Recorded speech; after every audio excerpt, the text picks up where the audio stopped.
Hi, good evening, everyone. Welcome back to That's Never Happened Before, which I still think is one of the memeiest hot pick show names of all of them, although there's some really good ones and some kind of pun ones, which typically I would hate, but I find them really clever. I'm Kungfufruitcup. I'm here with you all once again, and we are going into some more glitch breakdowns. Very exciting. This is just something that I find so fascinating. So I'm really excited to have you all join me this evening. And our lovely special guest is the one and only Maxie Lopes. How are you doing tonight, Maxie? Hey, well, I'm really glad to hear that. I I am love that doing answer. wonderful. Yeah. Thank you for I having already me. see some of your Yeah. cheering, your palm emotes in the chat. That's really, really cute. So Maxie here is going to be showing off some of the glitches that we can find throughout F.E.A.R, and then later on we're going to get to see them in another game called Shenmue. So these are all pretty new for me. I don't know about you all, but I'm really excited. Watching people glitch their way through horror games is really fascinating for me. So yeah, I mean, so okay, so you've been running horror games forever. Okay. Um, and I'm gonna ask questions in just a moment, but I want to make sure everything's Yeah. spick and span with the stream. So I'm gonna have a sip of hot chocolate, and you all can just join me for that.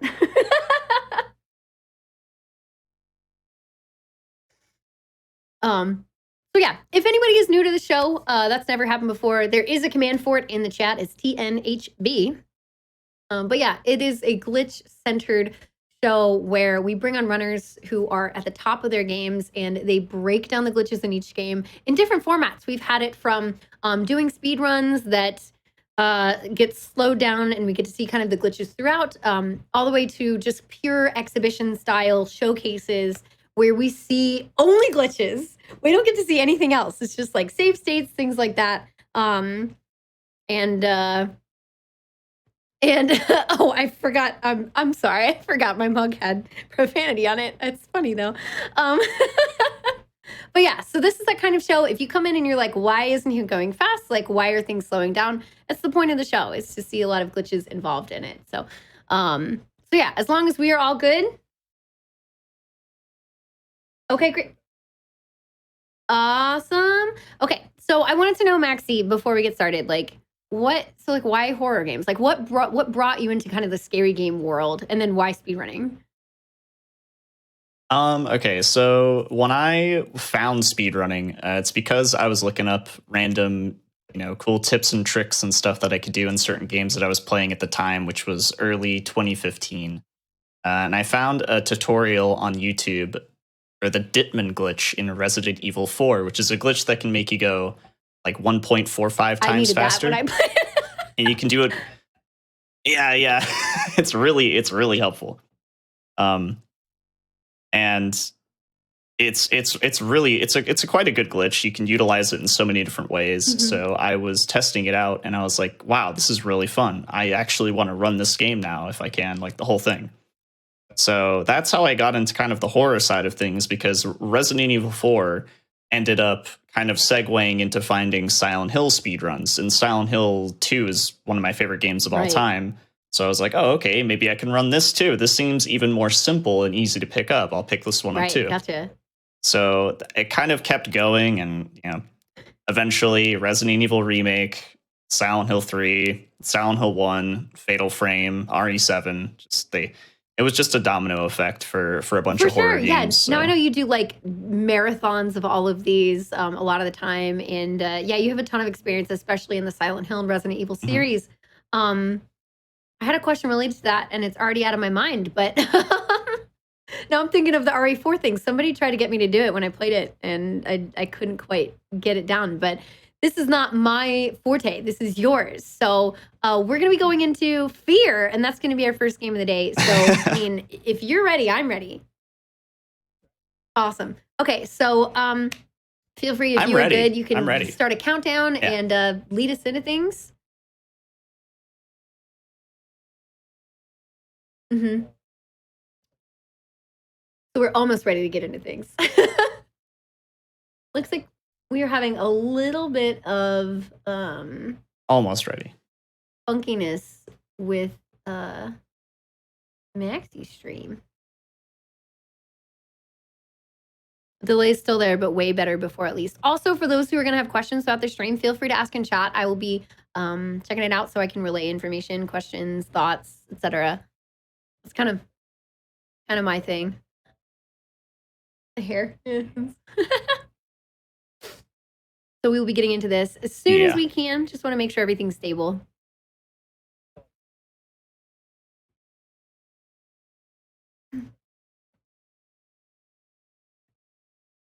Okay, I'll do that. Maxi has a bunch of latency. Sure. Okay.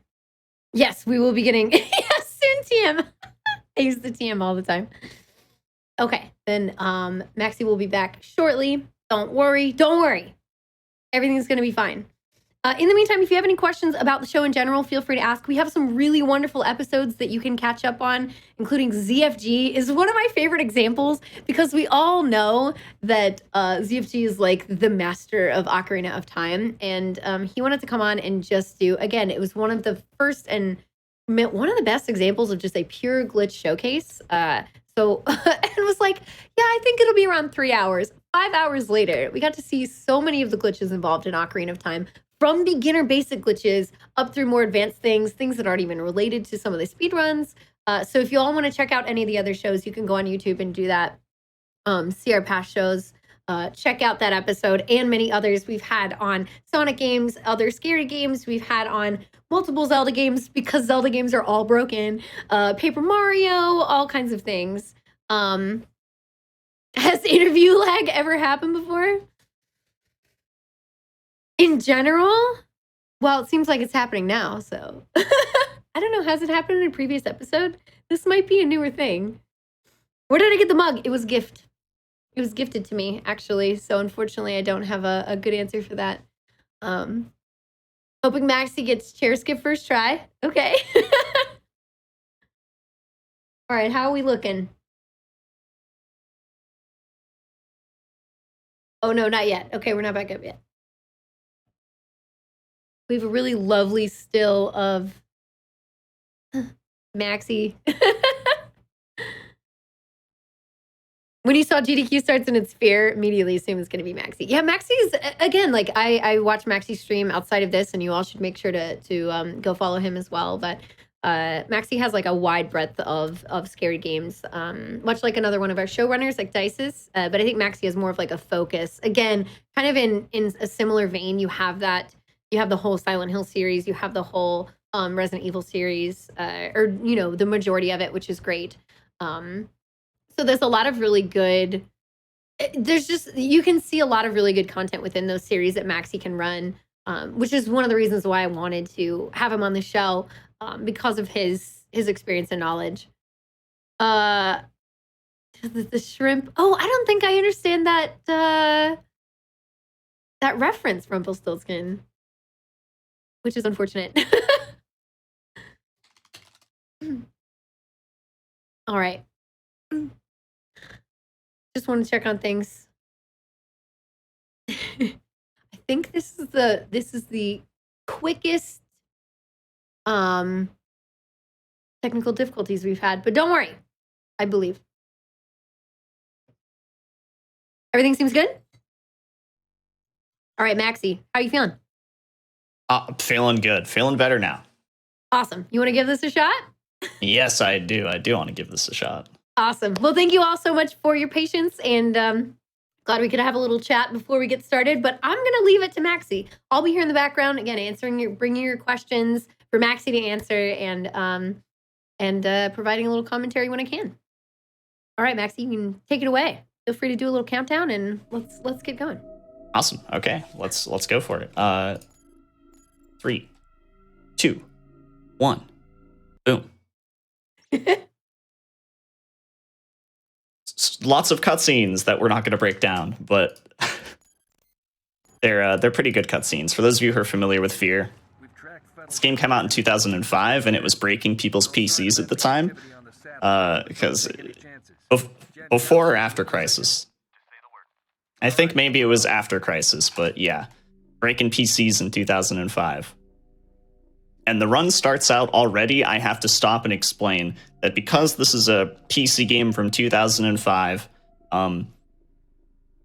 it's a little crazy sometimes. It's got a bit of jank to it, and we're playing on a current patch version. If you play on the previous patch version, there are some other glitches, but most of them are in this current patch version. So I just want to point that out, because the first thing that you do in the speedrun is you go to the left a little bit, you activate slow-mo, you go right, jump, F5, F5, F9. My jump didn't go through. Okay, let's move forward a little bit. There we go. Now we can jump. So, F5, F5, F9, F9. That is the sequence in which I am pressing these buttons. And this is called a quick port. Now, the reason why we call this a quick port is because we are using the quick save, quick load, which is obviously a thing in not all PC games, most PC games, in order to set our a value in the game to 000. So we're going to the map coordinates 000. Why does pressing quick save twice and quick loading during the second quick save do that? We're not exactly sure, but we think because it's added into the current patch, it was some type of dev tool. That's Dev so tool. Strange. So essentially, we use this over and over again in a bunch of different levels to get to those map coordinates, because without those map coordinates, the run would just be that much slower. And you'll see some of these are smaller and some of them are bigger. This one is a pretty small one. Over here, these boards that we're supposed to break, that's like the first tutorial thing is like, oh, this is how you shoot boards and use melee and stuff. So the car that we were at is right over there. So we're doing a very small skip, but it's really cool because we get to walk over here, drop onto this. So we're out of bounds right now. Yeah, we are completely out of bounds. Okay. Completely out of bounds. And if you drop anywhere here, you die. Fall damage is really intense in this game. Okay. So you have to make sure you drop on this. You get to kind of this vent thing, not too close to it, and then you drop. Now, I messed up. So we got to do this again, but it's really quick. Got to get a little bit closer to that vent. It's one of those things where you're not used to doing it like super slow and explaining. Like, I've only done this once before. I'm actually really glad that I get to do this because this game is very heavily broken and it's actually really nice to explain stuff. It goes slow. See there, I dropped on the pipes this time. Now you want to drop on these pipes and kind of walk along them because you get to skip this room, which has like a slow door that you got to open. So you kind of just jump onto the edge of the rooms here and you clip in by this couch. That's awesome. So I had a quick question. When you said that the previous patch had more glitches, like I assume that they're not as relevant to the run, that like it doesn't make a difference. So the old patch has a couple of things that were patched in the current patch. Like there's a glitch where you can quick save on a ladder and it'll save your position when you quick saved, but it'll also send you down the ladder. So instead of actually going down the ladder, you clip into the ladder wall. That is something that you can do in the old patch, but the skips involving the current patch with the quick save, quick load, the quick port are just faster. Okay. Also, if you don't interact with this door or get close to it, he doesn't break the window and talk to you. Just kind of funny. You can just kind of have a staring contest with him. Is he supposed to be good or bad? He's a nice guy. Okay. He just has a unfortunate fate. That's all. Oh, okay. So that is the first crazy glitch in the game, which is, it makes this run so fast. There are some levels where we're going to be doing those quick ports, and it's going to skip quite a bit. But for now, we're doing the first level, which is mainly like a tutorial introduction level, I guess, to explain the story a bit. F.E.A.R stands for First Encounter Assault Recon, which is like a highly trained group of soldiers who deal with high priority cases like mass murders and like biohazardous things, and this time it's some guy who's going on a cannibal rage and eating people. Oh, which it's this guy. He's gonna hit me in the waist with a plank of wood, thus knocking me unconscious naturally. The dead man's name was Charles. He doesn't clean up after himself. He missed out on the napkins. Yeah. And he ate Charles' hamburger, which is an offense to all bug snacks and people of the world. Agreed. He deserved to die. There's a Bunger plushie coming out, and I'm obsessed with it. Bunger plushie? How Yes. big is it? I don't care. I don't know. I'm not sure, actually. Okay. So we've seen our first main thing. So that technique is going to be used throughout a number of times in this run. Yeah, and it's Okay. a really big one. There's Yeah. a lot to explain throughout this run, but that one is really important, and it happens within the first second of actually starting a run. So that's For sure. convenient. Yeah, if you want to like break down the setup of that one more time, the next time we get to one. I'll and then do that. Okay, awesome. And then like I'm always curious about like how much time is this going to save in the future? You know what I mean? That saves about 7 seconds. That first one. Yeah. Yeah, Okay. Gotcha. small one. And so we have more cool cutscene here, which this game does something which is a bit of like a trope in like a lot of media, is where it shows you something that you don't quite understand at the very beginning, and then when you get to the end, you're like, oh, I saw this earlier. You freak out. Yeah. Right. Exactly. So, which is totally fine. Yeah. It works really well in this game. Does he smother his victims in ketchup? I would hope so. I would hope so. How do you get ketchup all over yourself like that? Just, it's on his knees. Like, how? Yeah. All right, so this is a trick. Not much of a glitch, but a trick. Okay. So this guy is like, hey, you got to go find the lever to open up this gate. So you would go over here and you would traverse this little section and go up into a building and go pull the lever, which is actually in that window right there. But instead, we are going to jump on this guy's shoulder, and we're going to hold left and forward, and we're going to spam more jumps. And essentially, the game is going to allow us to jump off of his shoulder, which you're not supposed to do. You're not supposed to be able to jump off of NPCs in this game. Because of his like proximity to like how close he is to the wall. Oh wow. And that's how you do that. Now, okay, you're not supposed to be able to do that, but the game can punish you if you're too far to the left. So you got to make sure you're a little bit to the right here, because if you go to the left, this is what happens. You get the cutscene. This cutscene's supposed to play after you open the gate, and there's no way of avoiding this trigger if you open the gate and do this normally. So the game wants you to see this. Gotcha. Alma being evil. Spooky skeleton. Ah. And then you get this. Let's catch a This ball game on the is ground. this game is very graphic, but this gate is still closed. So the game registers that you haven't done this, and so these guys don't go through the gate and they don't actually die. So this is just fake prop blood. These guys are alive. They're chilling. They're going to be alive for the rest of most of the game. And yeah, you don't have to do anything. Just continue That's great. onwards.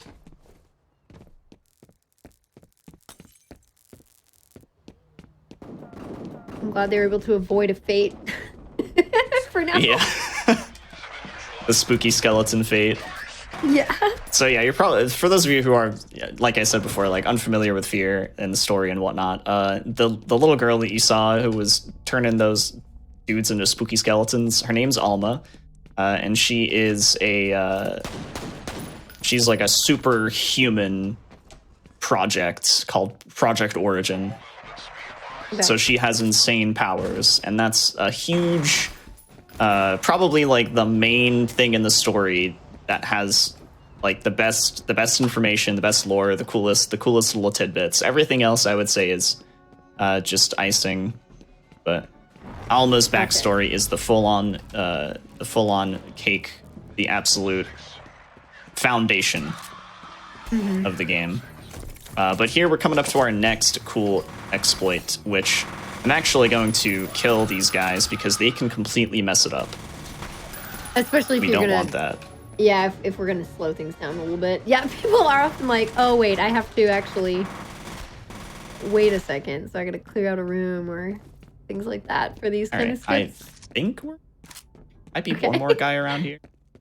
Yeah, there he is. Look at that. Look at that AI. That was cool. Like did a little jump out of the window there. Anyways, okay. This box, we're going to slide kick it. We're going to push it all the way over here. We need this guy to move, sir. Yeah, the ragdoll effects are great. Ragdolling is awesome. Okay. Box against a wall here. Half past the wall, half on the wall is preferred. Okay. And now I'm going to explain how explosives change the way that props work in the air. It like changes gravity stuff. I don't know. It's hard to explain because I'm not a developer, but essentially when you throw a grenade and it blows up, enemies can do this too. That explosion is now going to cause this box to fly in the air maybe twice the height and twice the speed that it usually would. It would usually drop like a sack of potatoes. But you're gonna get launched. But we're gonna get launched because this fire extinguisher also acts as an explosive. And it's going to send us up onto this little this steel box thing. You slowed down time as well, because you can do that. The slow-mo is necessary. Okay. At least for a human. If you're a robot, maybe you could do it without it. Right. So you activate that to help it be more successful in this. And then, so just shooting it will activate the explosive. Yeah, that's why you need to kill the enemies here if you want to explain how to do it, because they will just shoot the fire extinguisher and then it's gone forever.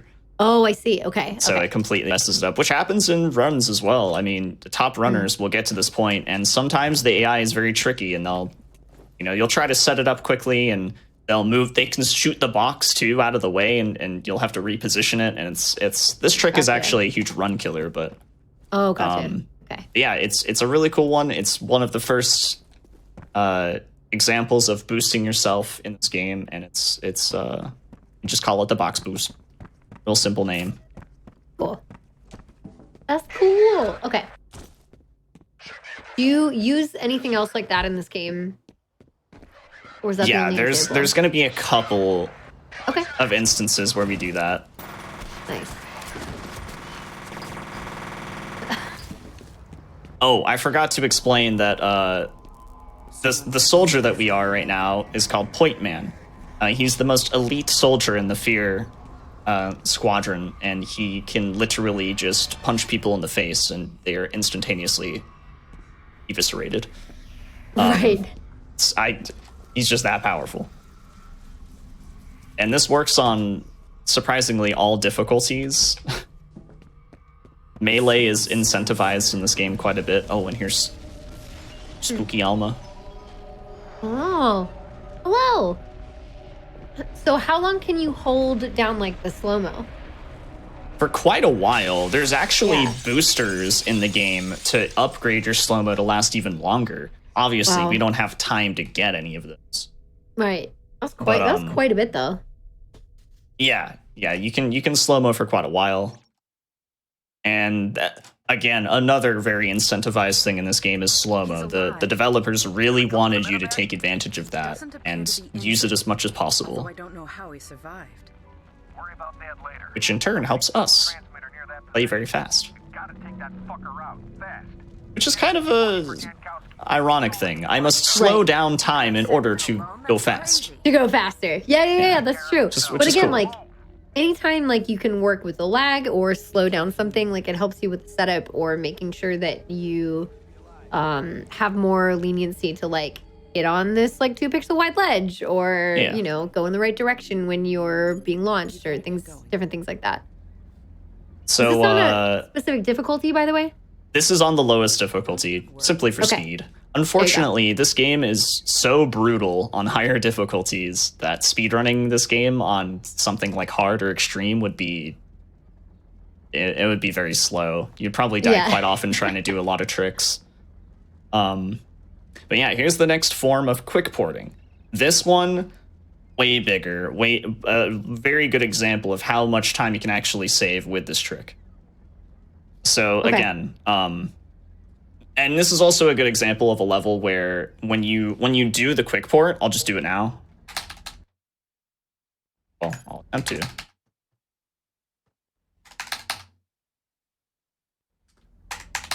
Hello? Hello?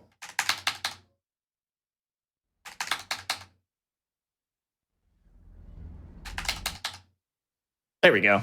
So I did the quick port, but it's completely useless because you just fall into a death plane. So that was coordinates 0, 0, 0 on the map. So how are you just die.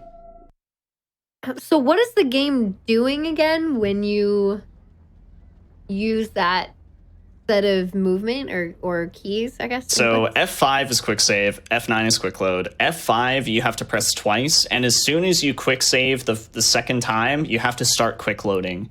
And it basically sets the game to send you to the coordinates 0, 0, 0 on the map, which is like your axis. So all axes are set to all coordinates, not axes, are set to 0, 0, 0. And it's completely different for every level.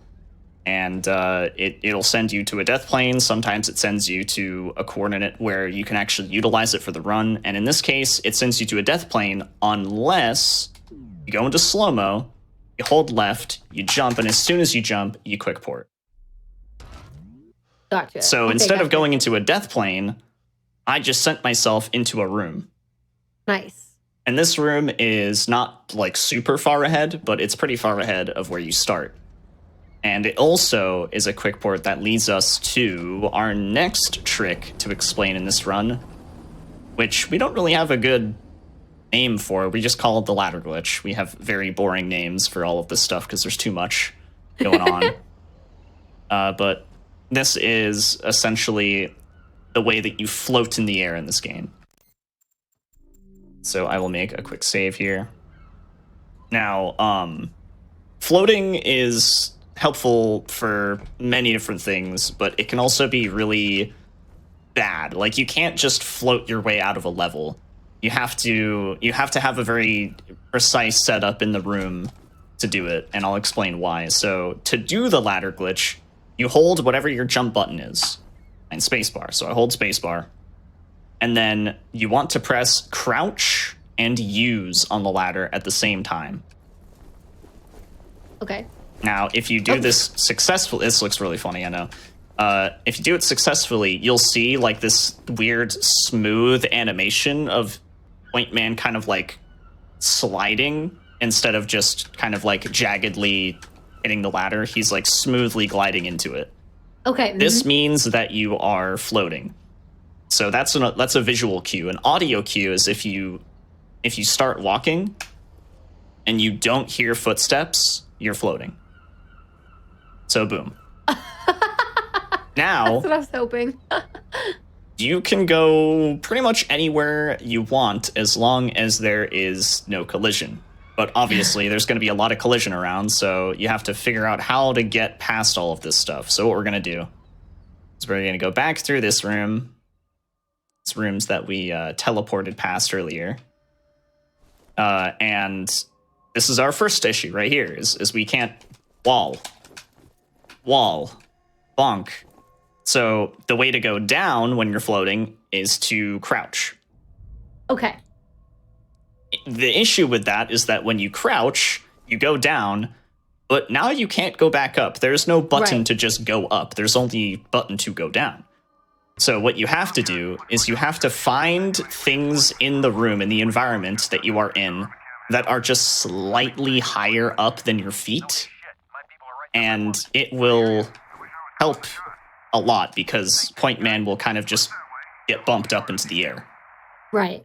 So that's what we're going to be doing on the wooden planks over there, this railing, and then we're going to do on this dumpster, on this part, because it's a little bit higher. And then we're going to go over to this windowsill and bump, bump, bump. And then we're going to find this, which this one is a little finicky, but if you kind of just spam your movement keys into it, it'll work. Bumped up, and now we can get over this fence. Now, the developers really didn't want you to get over this fence or in this room at all, because when you open this door, it leads to absolutely nothing. Okay. And now we can see the entire level has loaded. And this is what happens every single time you load an interval. The entire thing is loaded. There's almost everything. Some bigger levels, like, will despawn certain areas. Like, we're about to load in another area right here. Here it is. Oh, cool. But yeah, okay. you can just see everything, which is definitely really cool. But the area that we need to go to is just right here. This is the end of the level trigger. So we're simply going out of bounds and floating and just pretty much almost going in a straight line to this room. And when we enter it, it'll activate this little cutscene trigger. Not really much of a cutscene, but spooky skeleton hug. And that's it. That's the end of the level. So, Oh, wow. Okay. ladder glitch allows you to float, and it'll be used quite a few times in order to just get to the end of the level, because those end of the level triggers are always spawned. They're always there. So Gotcha. if you can get out of bounds and float, you can finish the level. Right. How much time would you say that one saved? Because it seems like you just floated through most of it. Okay, that one saves probably a minute and a half to 2 minutes. Yeah, that's pretty It's big. pretty big. Yeah. Yeah. Yeah, I think any percent is half an hour faster than glitchless at the moment, roughly. Okay. So That's a lot cool. of these skips are saving multiple minutes. And this one is no exception. This one, as soon as you load into the level, you're kind of like facing this way. What you want to do is you want to go to the ladder, and you don't want to climb it, because if you climb it, this won't work. And the reason why is because we have yet another quick port that is going to send us to our death as soon as we do it. Death plane. Oh. Okay. So instead, we want to grab the ladder but not climb it. Because we want to quick port and use the ladder animation afterwards. As you can see, the game still thinks I'm on a ladder, but I'm out of bounds, and I can turn my head all the way around, which is a very weird thing to think about. And so, yeah, this is how you do this. You just hold up to do the ladder animation, and you clip into the room. that's wild. It is super wild, yeah. Now, we'll load really quick. If you climb the ladder a bit and then you quick port, you don't have as much of the ladder animation. So you can't... oh, well, I could make it, actually. This is a little bit more lenient than I thought. But usually you can't. Usually you wouldn't want to climb the ladder. Right. It's just, you don't want to risk it. But yeah, that is how you get into this room. Now, this room is pretty far ahead of where you usually are when you start the level, so pretty big skip there, but it's not over. This level, we're going to skip even more of it. So we're going to do Looks like a you're little... floating again. It kind of looks weird, yeah. Sometimes Yeah. Point Man just looks like he's floating. Yeah. He's got some funky movement, but we're going to do that ladder glitch again. Now, Okay. this one is more infamous in the run because it involves the white room. And I don't know how many times I've ran this game, and there's just so many people who are like, what's with that white room? I'll answer. I don't know if I answered this the last time I ran this at GDQ, but I'll answer it now. So this game does not have like cinematic cutscenes or anything like that. When you hit a trigger and the game wants you to see a cutscene, it will simply just send you to a different coordinate on the map, which you wouldn't usually be able to get to display the cutscene. So this white room over here, Oh. it looks really interesting. And that's why people ask about it so much. But when you get to this white room, I believe that there's a cutscene that happens where you go down like a vent. Or no. You enter a room and there's a vent. I think this is the room, actually. I think this is the room right here. And when you enter this room, it sends you over here to watch Paxton Fettel, the guy who spills ketchup all over himself. Right. He's basically interrogating this guy, and what's his name? Mr. Moody? He's got some weird names in this game. I was like, I don't know. Yeah. Yeah, so he's in the chair and like he's interrogating him. It's a really short cutscene, but yeah, like the game sends you here so you can watch it. Okay. Instead of actually having like a cinematic cutscene. Also, the end of the level triggers right next to it. So that's why everyone asks so about it. We're not watching the cutscene. You were just talking about it. No, we don't have to watch the cutscene. I was just talking about it because it's a very often thing where like people are like, what is up with that white room? I don't understand. What is this for? Right. It's funny when speedrunners play games that are so broken that they forget how the casual game works. They're like, I don't know, you go somewhere. Yeah, okay. I think this game is a really good casual game. So if anyone hasn't played it and they want a cool first-person shooter to play, it's pretty good. Cool. Okay. This is the next trick, quick porting, but we're going to be jumping forward while we quick port. Some runners do it differently, where some runners spawn in and they'll jump like up left and do the quick port, but I find it a little bit more consistent for myself to just turn slightly and just go forward towards the boxes. Now, when you go forward towards the boxes... Oh, no, don't save. When you go forward towards the boxes and then you quick port in midair, you're going to land on these pipes.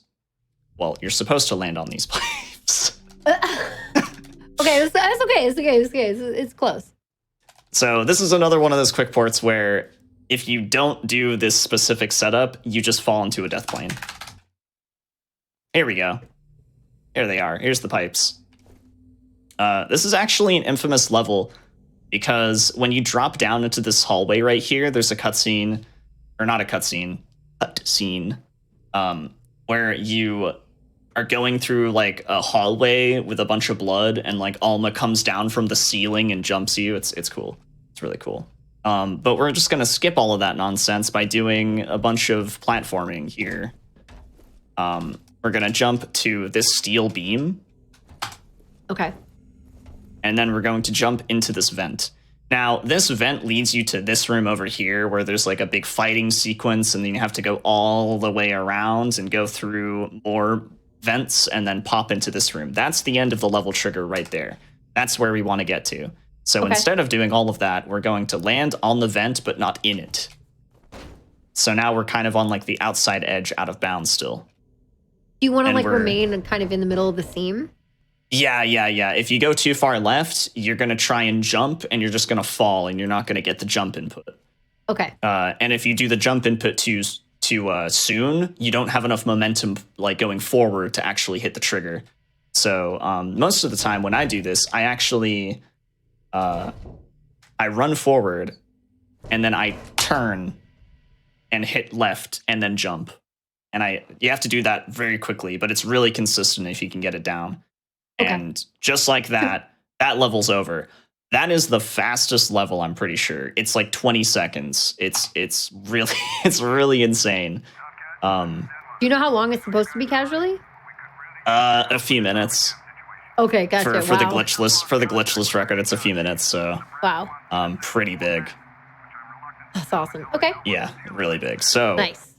As soon as we do that, we're going straight into more quick porting, which I quick port and then I hold right, but some runners go to the left here and they jump right and do this. And that's to get on top of this railing. I haven't really practiced that version a whole lot, but I can still try it out just to show it off. Almost. Very close. You have to quick port as soon as you jump. Oh, I which see. is super tight timing. Oh, see, I didn't have enough momentum there. Anyways, we'll just continue with the consistent, just quick port and hold right version, which lands you on this to avoid a little bit more fall damage. And then you go up these stairs. Now, this room is supposed to be like an arena fight. You get here, and there's like a helicopter that drops a bunch of dudes right here, and there's dudes coming up behind you from where you entered, and it's mayhem and chaos. But because you don't actually go over to this building here, the game doesn't know what to do. It's like, oh, we'll just spawn nothing. Right. There's like no maybe you need have to to spawn anything. Yeah, like when you're in there, it'll hit like a trigger that will then spawn everything. So yeah, now it's just it's very peaceful. Yeah, very peaceful. That's the word I was looking for. So we go up the stairs and we go through this door, and we're in the last area of the level. So this is a pretty big skip as well.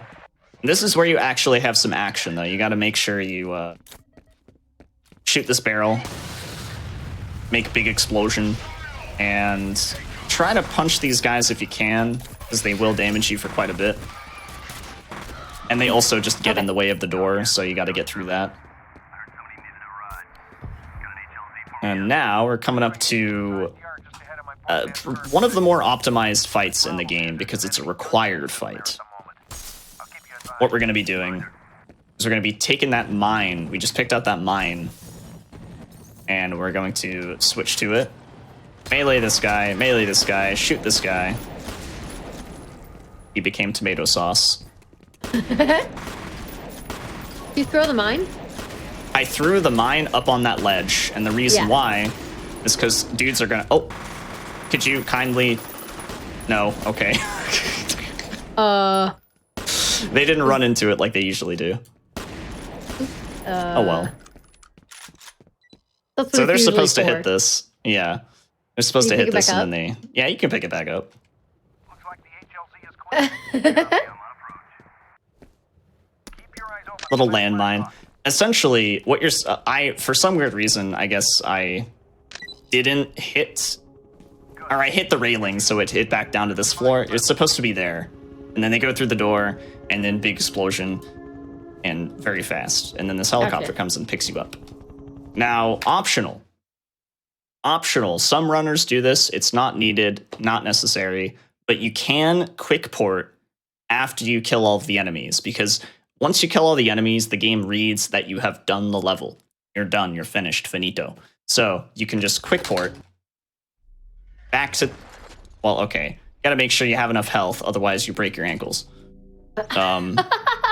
But you can quick port back to that area that we were in, and you can go get some more supplies. I think there's a couple of med kits, an extra nade, some armor. So you can get all that, especially if you're like a new runner and you're not yet comfortable with,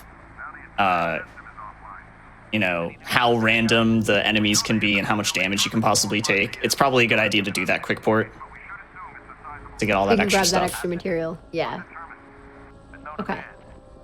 So now we're done with the water treatment facility area, which is the first area of the game. I would like to think it's kind of your introductory to the game, and it gives you a good balance of here's combat, here are how the weapons work, here's how equipment works, here's some spooky Alma action, and now this part of the game is where a lot of stuff happens. This is the Armacam building, and Armacam is the company responsible for Project Origin, which, as I said before, is the creation of Alma, the superhuman project. Which, by the way, Alma is supposed to give birth to superhumans who have telekinetic abilities. And the telekinetic abilities are the reason why these dudes are attacking us. Paxton Fettel, the guy that was covered in ketchup, he can telekinetically control all of these synthetic soldiers, which, by the way, is another project from Armacam. Synthetic soldiers that get sent into war instead of humans. I see. So, but Alma's still a child. As in, like, they would have tried to get her to have kids. The Alma that you see is actually the past Alma, not the current Alma. Okay. It's a bit of a psychological thing going on. Okay.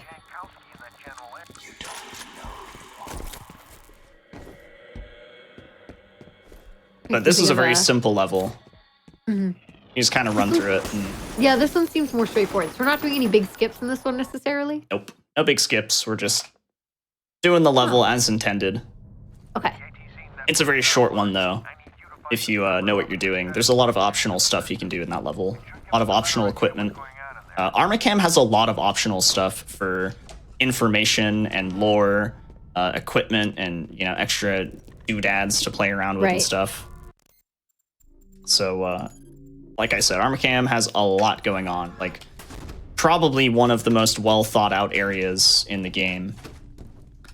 Now, this is a relatively new setup. I'm going to try it out. I don't really have much faith because this was only just done like very recently, and by recently I mean like last week. But essentially, I'm going to throw this nade, and it's going to boost this ceiling tile. And we're going to use that... well, if I could land on the ceiling tile, this is finicky for sure. Oh. I almost got through the ceiling. What we're trying to do is we're trying to clip Whoa. through the ceiling.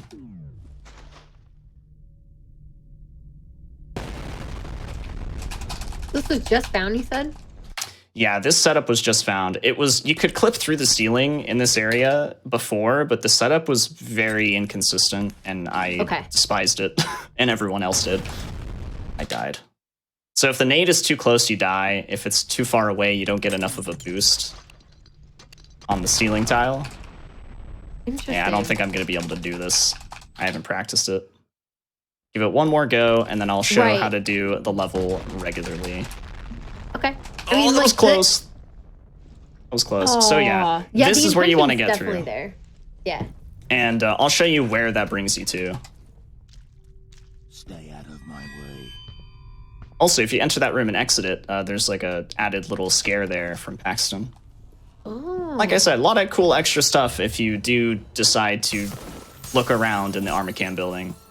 This phone right here, you see how it's blinking? It's got a message. Those phones are actually a huge part of the story. A lot of people who play this game for the first time casually, like they have no idea about some story elements, and it's because they didn't listen to all of those voicemails. Oh, wow. Is So really, those are pretty important. It's really funny, yeah, that they added those to be so important. But yeah. Mm-hmm. This is where you would pop up.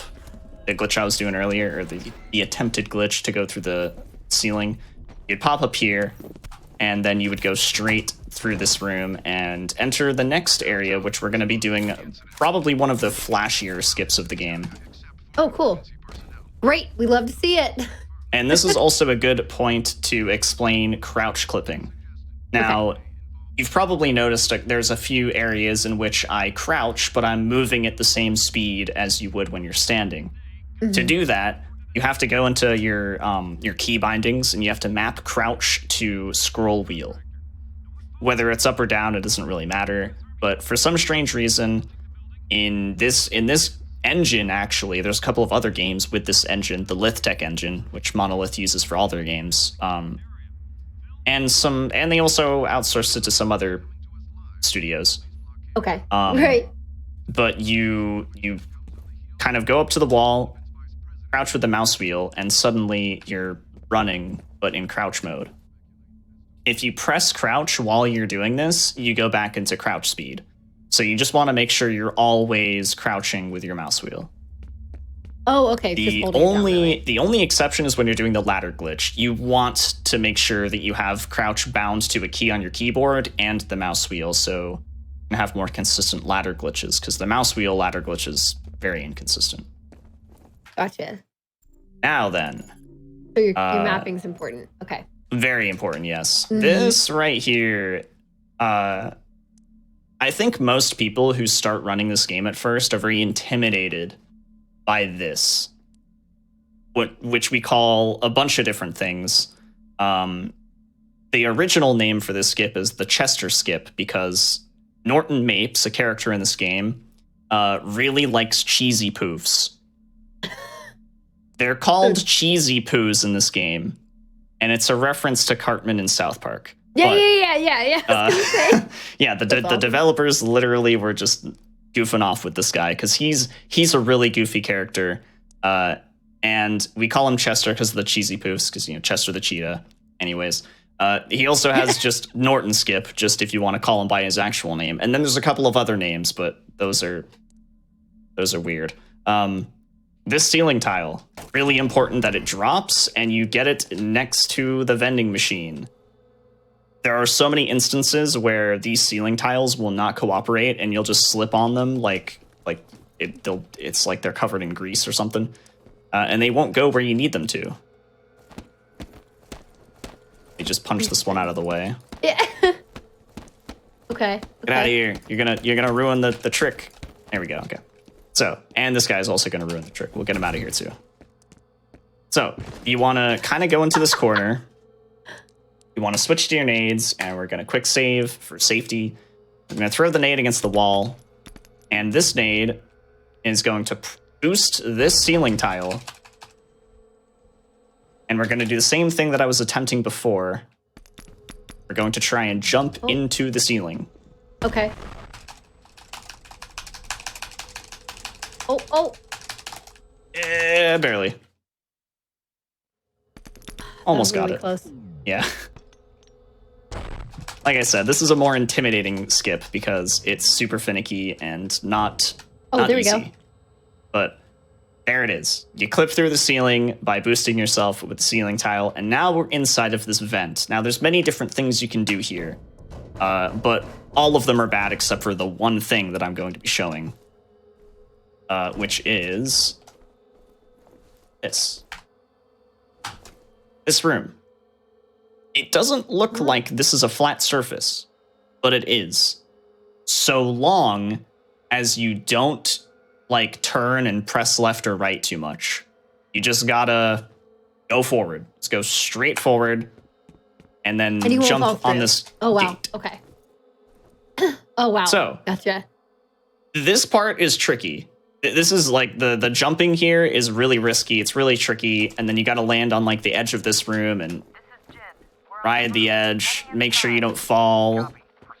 Jump on this edge of this room, and boom, you've just skipped the entire sequence where you talk to Norton Mapes. Oh, wow. Huge skip, minutes. Yeah.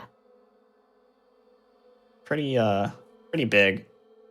But Yeah. there's alternatives. There are actually alternatives.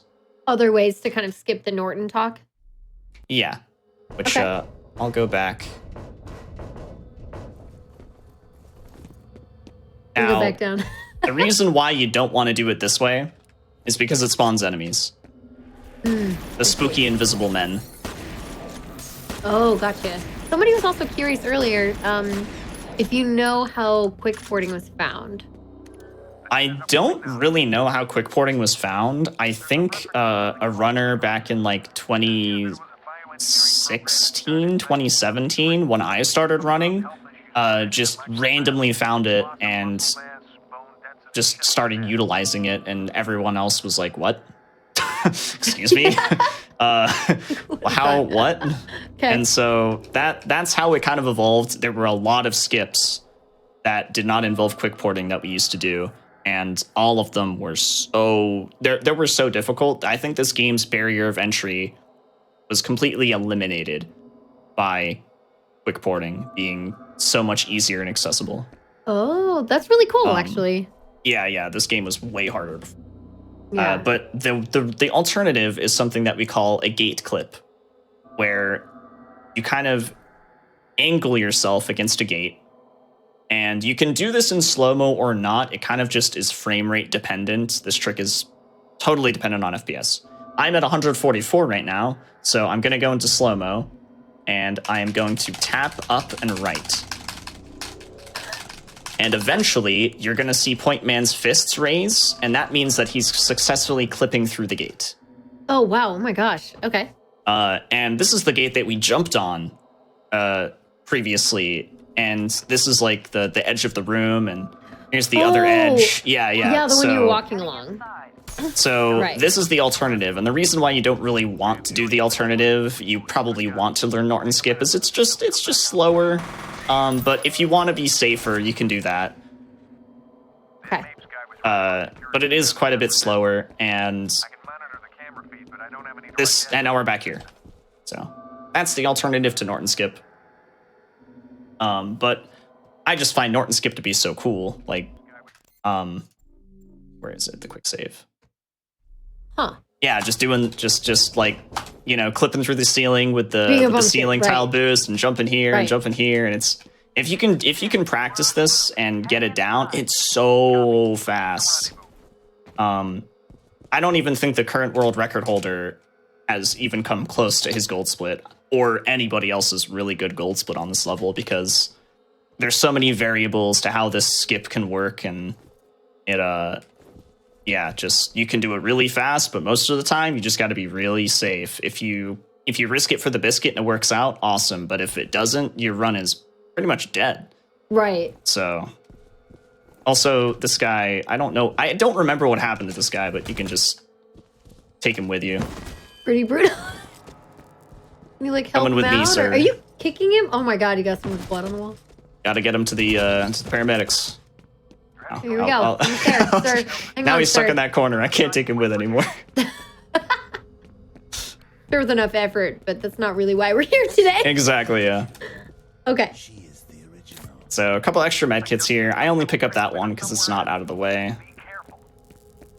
And like I said before, this is the skip to skip any interaction with Norton Mapes. Norton Mapes talks to you and lets you know that he knows how to deactivate all the security systems, and then, you know, he tells you how to do it, and he's like, yeah, you go over here and you press this button, so you go over there and you press the button, and then when you get back, he's gone because he's a sly little guy. This is Ketchup Man, right? Norton is Ketchup Man? No, that's not Ketchup Man. Ketchup Man's Paxton Fettle. Norton Mapes, Oh, okay. we haven't seen yet, but we will see him eventually. Okay. So we do gate clip here again, so that we don't have to wait for this guy to open the gate for us. Then what killed them? I don't know. Well, figure it out. It's actually really cool. I like seeing runs that have like a handful of different glitches, but you get to see several times because it helps kind of like let them sink in as to what's happening or like how certain things work. Yeah, that one is FPS dependent. If you have a higher frame rate, you should probably go into slow mode because you're probably going to have to tap more. But if you're on Okay. lower frame Oh. rate, a lot of people actually turn VSync on. So, like, you would go to options, you would go to display, and you would turn on VSync, and it sets you to 60 FPS, and it makes the gate clipping a little bit easier. But as, Right. you know, because it takes time to do that, it's kind of balanced. If you turn on VSync and then go back into the game and do the gate clip, it's pretty much the same speed as just doing gate clip on 140. So, Right. Gotcha. but now we have the next skip, which is a really big skip. It's bigger than the skip that we just watched, but it is nowhere near as flashy. Essentially, this little lip right here on oh my god, on these cubicles. Maybe I should kill these guys first. They're angry fellas. Okay, again, I'm sure you're not used to slowing down. Yeah. All right. Done. Okay, so cubicles. Yes. So these cubbies here, we are going to jump up, and this little lip right here. I'm pretty sure this is the only reason why we're able to do this, and I don't know exactly how this ledge was made, but essentially this wall right here, there is the bottom of this wall you can jump on. Oh, The weird. top of this wall right here, you can also jump on. So essentially what you want to do is you want to get close, but not too close, because if you get too close, you just can't jump up. So you want to get Okay. close, but not too close, and it allows you to land. As you can see, we're on that bottom piece of the wall. Now, Oh, weird. Okay. if you do this optimally, you can just jump again. As you can see, we cannot jump, we cannot move. So the way of doing this that I do it, some runners don't do this because they're just confident in doing the jump techniques. When you jump and you hit here, what you're going to do is you're going to turn left, crouch, and spam jump, and it will usually work a lot better than just relying on the single jump technique, which we just did. We just did the simple jump technique. Oh, wow. So that was what you see as perfect, and then that was the Right. crouch. So, So weird that there's like a ledge, that there's even a ledge there. yeah, like I said, it's very strangely made, and the thing is like you can't really do this super often. This is a pretty level specific skip because it's so simple. There's only one other time in which you would do this, and it's not even in any category because it's faster to quick port. Sure. In a previous level where we could do this, and in glitchless you're not allowed to do it. So it just doesn't make sense anywhere. yeah, this is the only place where this is really a thing. And this is a bigger skip because Norton Mapes, skipping him is just skipping some interaction and some side stuff. But this, you're essentially skipping like maybe 4 minutes of just standing around waiting for a bomb squad to rescue a man named Bishop, which is why we call this Bishop skip. He's been captured and he's got bombs strapped to him, and you got to get the bomb squad up here and deactivate them all, and it's just this long ordeal. It's not even difficult, it's just long. Just a long cutscene you have to watch, basically. Yeah. This spooky section's weird. Sometimes Alma spawns here, sometimes she doesn't. I don't know why. Like, is she supposed to, you think? Yeah, she's supposed to, but I think if you're at like a certain length away from the button, it just doesn't spawn her or something. Oh, weird. If you do it fast enough, she isn't there. Doesn't make much sense. They're As are too speedrunning. fast. I need to get to the next section. Yeah, yeah. Not gonna be able to catch up if I stay here. Right, right. So there's another crazy thing that you can do on this level that nobody does because it's so inconsistent. But if you jump on this laptop in a very specific way and you crouch a bunch, it lets you float like the ladder glitch.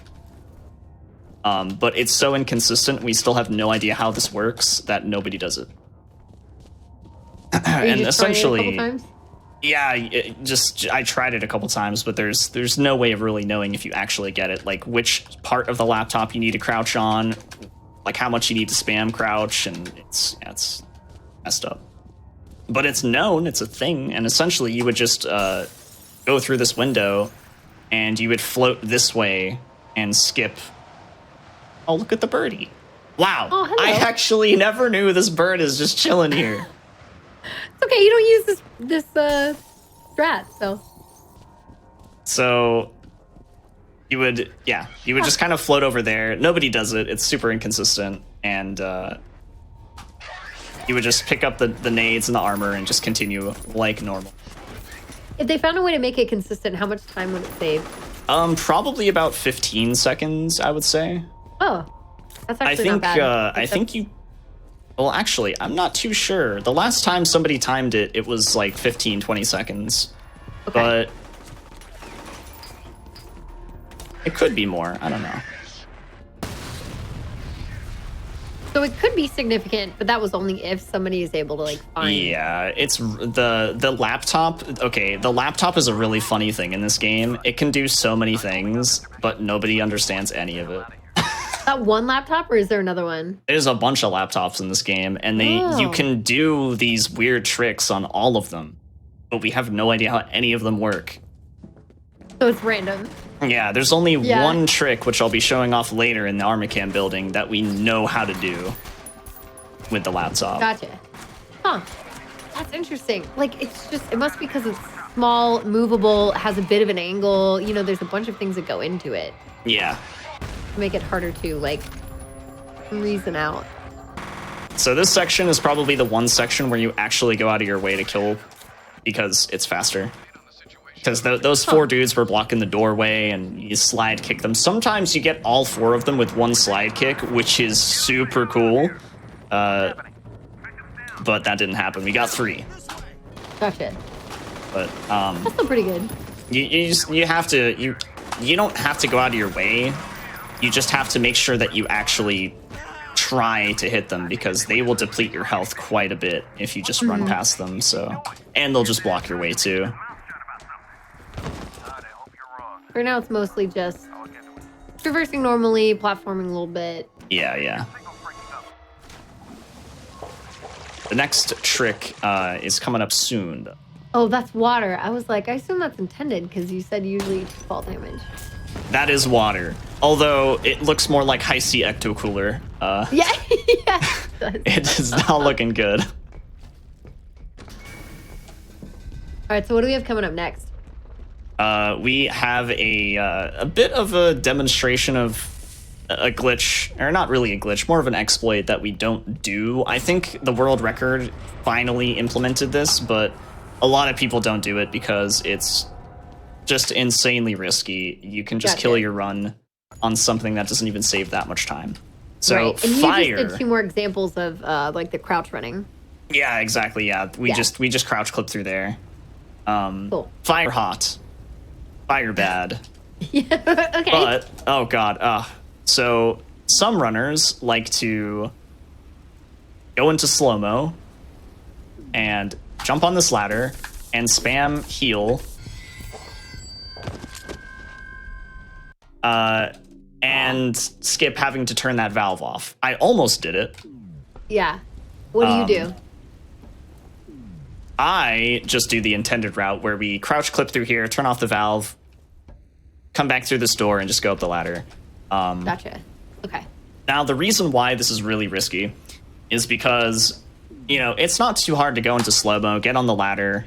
Oh, unless the game doesn't want me to climb the ladder. That would be a shame, wouldn't it? Oh, God, it won't let me climb it. Please. You're like melting to the ground every time. Yeah. What's that movie? The Toy Soldiers. Oh.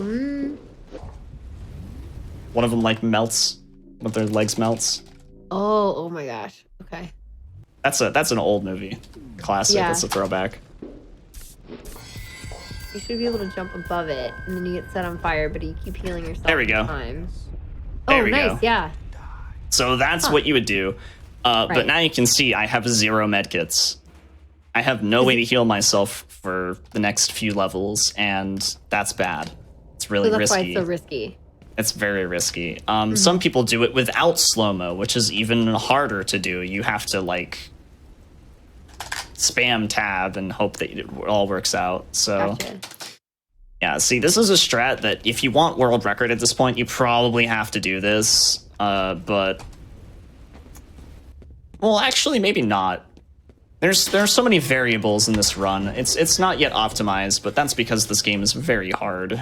It's very punishing. But Yeah, that's the regular way. Yeah, that doesn't save too much time. It doesn't save too much time, no. Yeah. So it's not like that big of a deal, especially if you're a new runner. Just like turn off the valve. Exactly, yeah. Most of the strats that I do are the safer way of doing things. Gotcha. And there's even a couple of strats in this game where you could perform them, but the only way that we've ever seen them performed is via a task. And that task is from a very long ago. And one of those tricks I'll explain right now, just because it's cool. If I We could. like cool things. Yeah, we do like cool things. This trash can is a cool thing. It's going to help us quite a bit, but we need it to get through this. No! Oh. The save. Oh my gosh. Come on, trash can. Work was with me here. fast. Holy moly. Okay. Okay, so this trash can right here, we need it to get into this elevator. Ooh. Now, we're supposed to turn on the power so that this elevator comes down and then we ride it up, and right up there is the end of the level trigger. Okay. Oh, Now- okay. In the task, you would have a couple of extra mines that you pick up earlier, and you would throw them into like a corner here with the trash can. And you would spam heal while on top of the trash can while it blows up and propels you all the way up there into the end of the level trigger. Oh, yeah. Ha, that's awesome. It's ridiculous. And like I said, task strat, really. Yeah, I was like, is it RTA viable at all? Like, has anybody ever done it? Okay. No one's ever done it. Maybe one day somebody will do it, but Okay, they but will instead you're definitely floating. not get a good time. Yeah, we're floating, doing the ladder glitch again. And the reason Right. why we do it here is because the game wants us to go and do like this. Okay, so we go over here, we turn off the water, we go down there. Or no, we turn on the water, we go down there and swim through this section. And Alma gives us a cool jump scare sequence, and then we pop up over there into this other room, and we turn on the power for the elevator. But because we're floating, we can kind of just prop ourselves up against this and give ourselves the necessary height to just get over to this room instead of going through this waterway. Yeah, having that like angled thing was perfect. Yeah, exactly. And then we just turn it on. Really, really simple skip. But even though it's super simple, it saves a lot of time. So even though you climbed a ladder, you still had the floating. Yeah, if you climb a ladder with the floating glitch, the ladder doesn't actually cancel anything. Gotcha. There are a couple of weird things that do cancel like the floating, but some of them you would never do in a run, so you wouldn't have to worry about them. Yeah. Okay. But if you really want to stop floating, if you need to, you would just quick save, quick load. That makes sense. And here is a quick port, a really funny quick port. Because quick porting in this elevator for this interval sends you to literally the end of it. This is another one of those levels that is insanely quick because of quick porting. So the map layout. Think of a big square. Okay. Big square. You're at the top right of the square. Doing this for the camera for chat. Top right of the square. This is where you start in that elevator.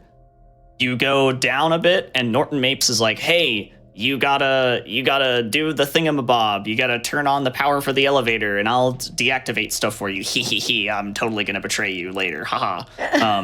And so he's like, okay, now you gotta go back this way. So you go all the way back, go all the way down, do the whole square basically, and almost get back to him. And then you turn on the elevator. Okay, Instead, you start at the elevator and you just teleport down. Yeah. And you're at the room where you turn on the elevator. Right, so they're so close together. They're so close together. Yeah. It's so funny that the quick port just sends you right there. So you just turn on the power, go through this door, go up these stairs, and boom. That's where Norton Mace would be here. He leaves a cactus because like he's behind this couch and he's wielding a cactus and he's like, oh, I'm gonna get you with my cactus. And then he sees it's you, and yeah, he has a cactus, and then he sees it's you and he's like, oh wait, never mind. All right, we're cool. I'm not gonna beat you up with this cactus. That's great. Yeah. Okay. That's his choice of weapon in this big facility, a cactus. With all the stuff and these soldiers and, you know. I'm sure there's a lot more at your disposal, but that's okay. Yeah, you know, cactuses are cool. Yeah. Cool. They work. It's intended. So, really quick level right there. This one is also another level where you just quick port right away. And after we quick port, we're going to hold forward. Because if you don't hold forward... If you don't hold forward, you take fall damage. Okay, right. And you don't take much fall damage. But the Armacan building is the point of the run where, like, you want to make sure you have enough health. Like, especially if you're going to be doing the fire valve skip. So when you quick save, or when you quick port rather, you hold forward, and it helps you land on this wall, which I didn't do.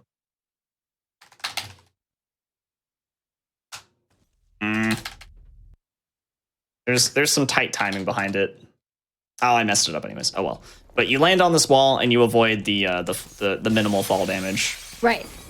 So that's you just come to over help here. avoid damage. Like you Exactly. did it otherwise. Yeah, you come over here, and this is optional. You can kill these two guys, but you don't have to. I'll show what it's like without killing them, just to show why this is worse. This is called pillar climb. And as you can see, because I didn't kill those two guys, I can't climb this pillar correctly. Right. So like if you don't do this really optimally, you're gonna die. So you kill the 2 guys, and then you perform Pillar Climb. And the way that this works is this is a slanted wall that is connected to 2 other walls. And for some strange reason, like so this wall right here is connected to this, which is connected to this. But for some strange reason, this slanted wall, this diagonal one, it looks a little off, doesn't it? It doesn't look exactly like, it doesn't really look exactly like it's connected perfectly, and that's because, Like, game development is hard. But this is good for us because essentially this means that this wall can be scaled. So if you get into a certain part of it and you just start jumping, you're just kind of connected to it. You're just glued on. Like, those, how you put on the Velcro suit and you jump into the Velcro wall? Yeah. Yeah, this is basically what this is like. And you just kind of keep jumping up jumping up. And the reason why I have a weapon out right now is because it's more consistent. I don't know why, but your weight is determined by what weapon you have out. So the gun that we have here, the SMG, it makes you quite a bit heavier. With the shotgun out, you're not as heavy. So even though it looks like this is the same, it's working differently. Same thing with the pistols out. It does work differently. It's very slight though. So we're almost to the top. Now, problem. If you go all the way up to the top, eventually this will stop you and you'll just fall back down. Okay. So you don't want to do that. You don't want to fall down. You want to be able to go all the way up. Now, holding W or forward also helps a lot with scaling this. You'll scale more each jump, but also it'll be harder to control how high you're going, so you might hit the little lip that sends you back down. But this is the second floor. This is what we want to get to. So it kind of takes a lot of practice to get used to how high up you need to be to get to that second floor. But yeah, you want to just jump to the right and get over you got to scale the wall, and there you go. You've essentially skipped the first boss fight of the game.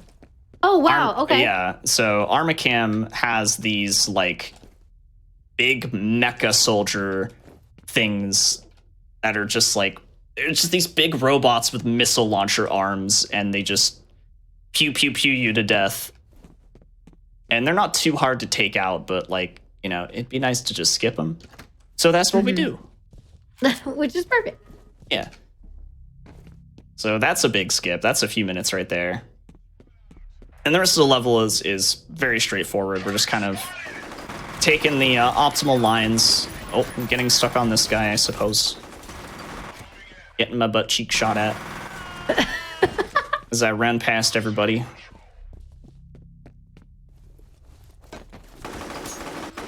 Also, I'm sure everyone's noticed how funny these soldiers actually sound sometimes.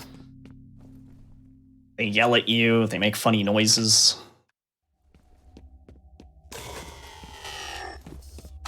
It's a good time. Now we have the section of the game where it's like, okay, use your flashlight, otherwise you're gonna get spooked. You don't really need your flashlight, but I usually turn it on just to not mess up movement. A war is coming. I've seen it in my dreams. Fire sweeping over the earth, bodies in the streets, cities. Okay, so it's kind of spooky. It's pretty spooky, and then you get a lot of information in this level about the story. Like lore, yeah. Yeah, there's a lot going on here. The Armacam building's just chock full of it. This is the one part of the game where if you really want to understand the story and like all of the side stuff, like you really got to pay attention here. Okay. But essentially what we just did was we picked up another nade and another mine, and we're just doing the levels intended, running past all the enemies. And This doesn't have as much of a skip either. Yeah. There is a theoretical skip, but it involves another laptop, which was back there. And essentially, it's still inconsistent. Yeah, it's inconsistent. You would just float through this window and then drop down. But for now, we have to go around. This is also a level where you get damaged quite a bit. Okay. You just have to kind of suck it up. Part of why you have all your first aid kits. Yeah, exactly. It's nice to have all the extra first aids.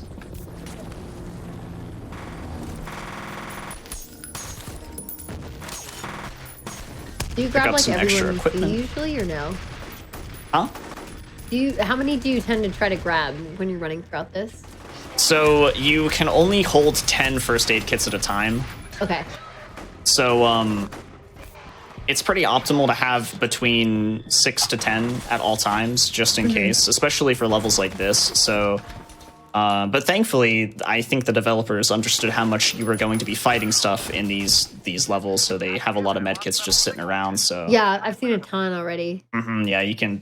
I mean, like I said, armor can building really incentivizes just looking around and picking up everything you can. Right.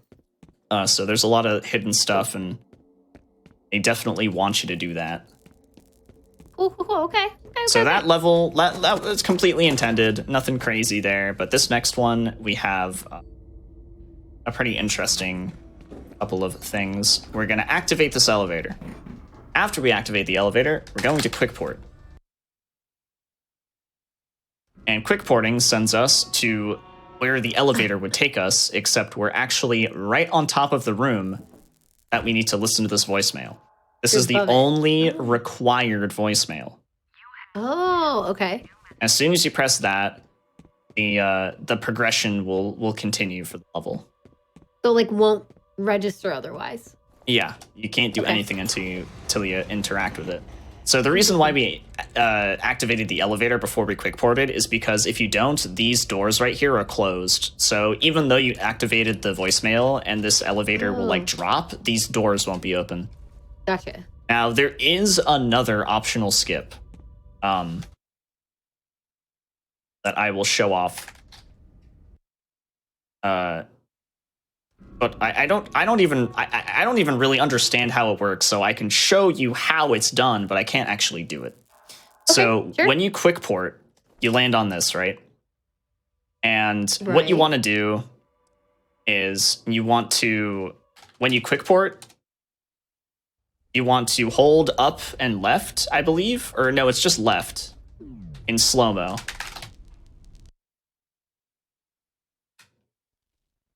Okay. And that allows you... Oh, you got to turn around to do this. I forgot. I was going to the right, and I was like... Hold left. Uh-huh. Oh, I went too far. Oh. Okay, try again.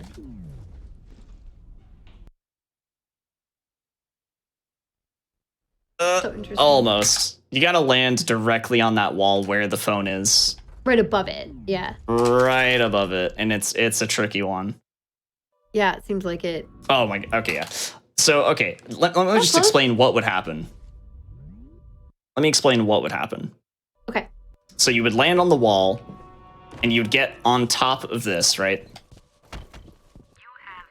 And essentially, you would go out of bounds along the edge of this. And now I gotta go all the way around to show you where that would lead to. Okay. Now that, even the world record holder still does not do that variation that I was just trying to show off. It's very difficult. Here we go. Here's the gate that you just saw, and the tomato sauce room. So you would glide along the edge of this, and eventually you would get to the elevator shaft, but you would pop out on this end. Okay. And then you would go along this passageway to get to the ladder. So that saves a pretty darn good amount of time, but because it's so difficult to do in an actual run, nobody really wants to do it yet. Right. It's just... But it gets... You don't have to listen to the voicemail, basically.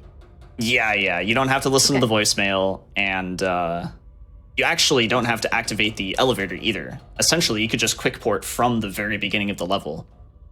So that's why it saves so much time, is because you don't have to activate the elevator or listen to the voicemail. So you can just quick port right at the beginning. If you had to still activate the elevator, it wouldn't be that big of a deal, but because you don't have to, it's a pretty big time save. But yeah, this elevator, it broke down. Spooky. Oh. Uh-oh. Okay. So spooky. Okay, so part 2. This is the only level where you are required to quick port twice to get the most amount of time save out. Okay. This ladder. How does that work? This ladder right here, we are going to quick port at the bottom of. And like I showed off earlier, you can climb the rest of any ladder that you're on out of bounds. So we're just kind of floating above the room that we activate the voicemail. And the ladder is so long that climbing the entire thing will actually pop us into this room. Oh, that's it is so convenient that the ladder is just tall enough to do that. Oh my god. And that is a pretty hefty time skip. Yeah. A pretty hefty skip. It doesn't save a ton of time, but definitely enough to warrant doing it. I mean, it looks really cool.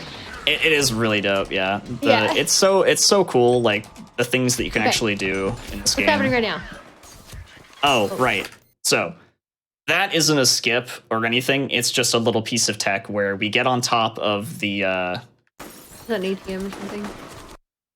Where's my save? Looks like an It's right ATM, here. maybe. Okay. I'll shoot these guys.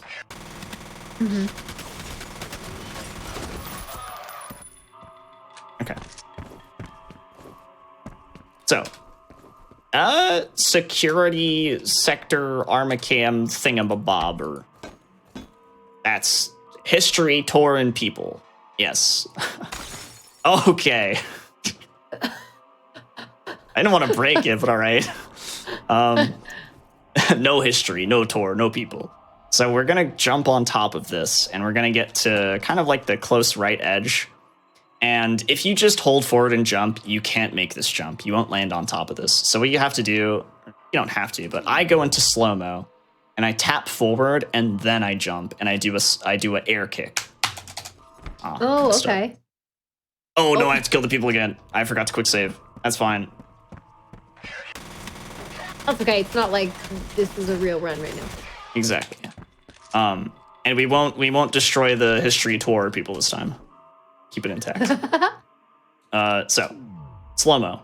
Forward, jump, air kick. Didn't get it. Bit of a tight timing here. Got it. I see. Okay. Literally only saves you going up these stairs and going all the way around. So It's like a very small maybe bit a of tech, second. but we just do it anyways. Yeah. Any time save is time save. Exactly. And it looks Right. cool. It does look cool. I know, that's why I was really curious about it.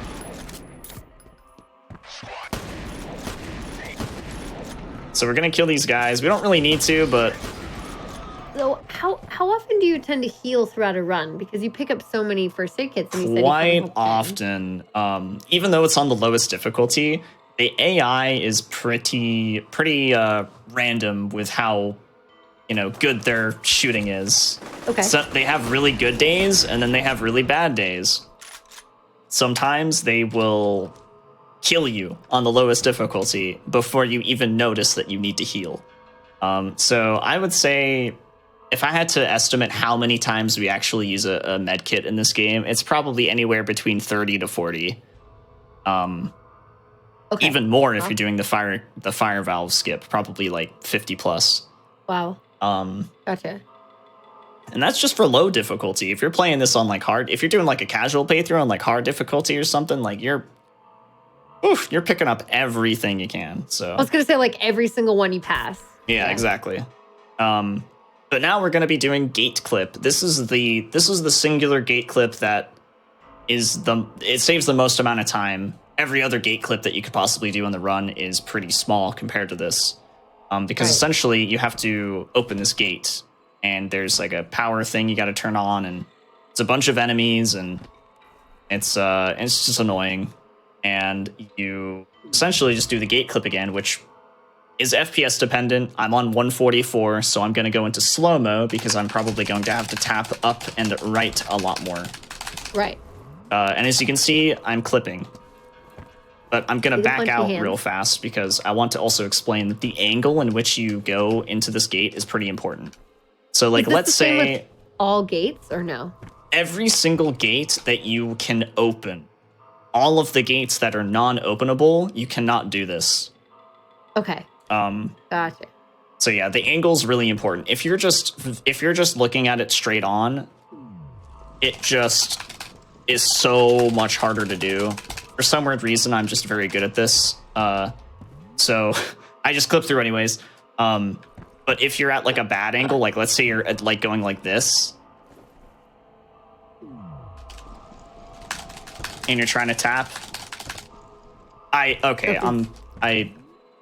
Well, you're I have too much experience. I was like, you're just kind of a god. It's okay. But yeah, if you're starting out, if you're like a star runner and you're trying to get this down, like just make sure that you have the most precise angle you can. Get to like right here, just to the right of the middle of the gate. Okay. And angle yourself a little bit towards the middle. A little towards it, yeah. Because that is the most consistent. That's what we found to be the most consistent for everyone. No matter how experienced you are. If you're gonna run this game, do you like basically need to be on PC for it to work correctly? Yes. Yeah. Okay. The console. So this game is originally a PC version. If you play the console version, that is a port, and it has so many weird quirks to it being a console port, and all of them are not good for the speedrun. Gotcha. So, and especially since quick saving and quick loading you can't do on console. So it's definitely recommended that you play on PC, which, right. There's a lot of ways to get this game working correctly, no matter like what you're on, like Windows 7, 8, 10, 11. Actually, we don't know about 11. Too new territory. But, right. But yeah, essentially, you would just do the gate clip. You don't have to kill the enemies, but I just did it to explain stuff. Okay, here's what I was actually hoping would happen. You see how we're like really stuck? Oh, sometimes gate clip can be slow. Like the actual clipping into the gate is slower. And that will lead you to not being able to do the gate clip because as you're clipping, you've already hit the edge of the wall. I see. Now, okay. if that happens, you just have to just get out of the gate and redo it. Okay, you can just reset it up. Exactly, yeah. Gotcha. The only thing that you can't reset up is slow-mo. You have to wait for that to recharge. So that's why I always suggest a quick save right before you do it. Because so you don't have to wait for the get your charge. slow-mo back. Yeah. But after you do the gate clip, you just do the rest of the level. There's an extra med kit here you can get. There's another extra med kit here you can get to the left.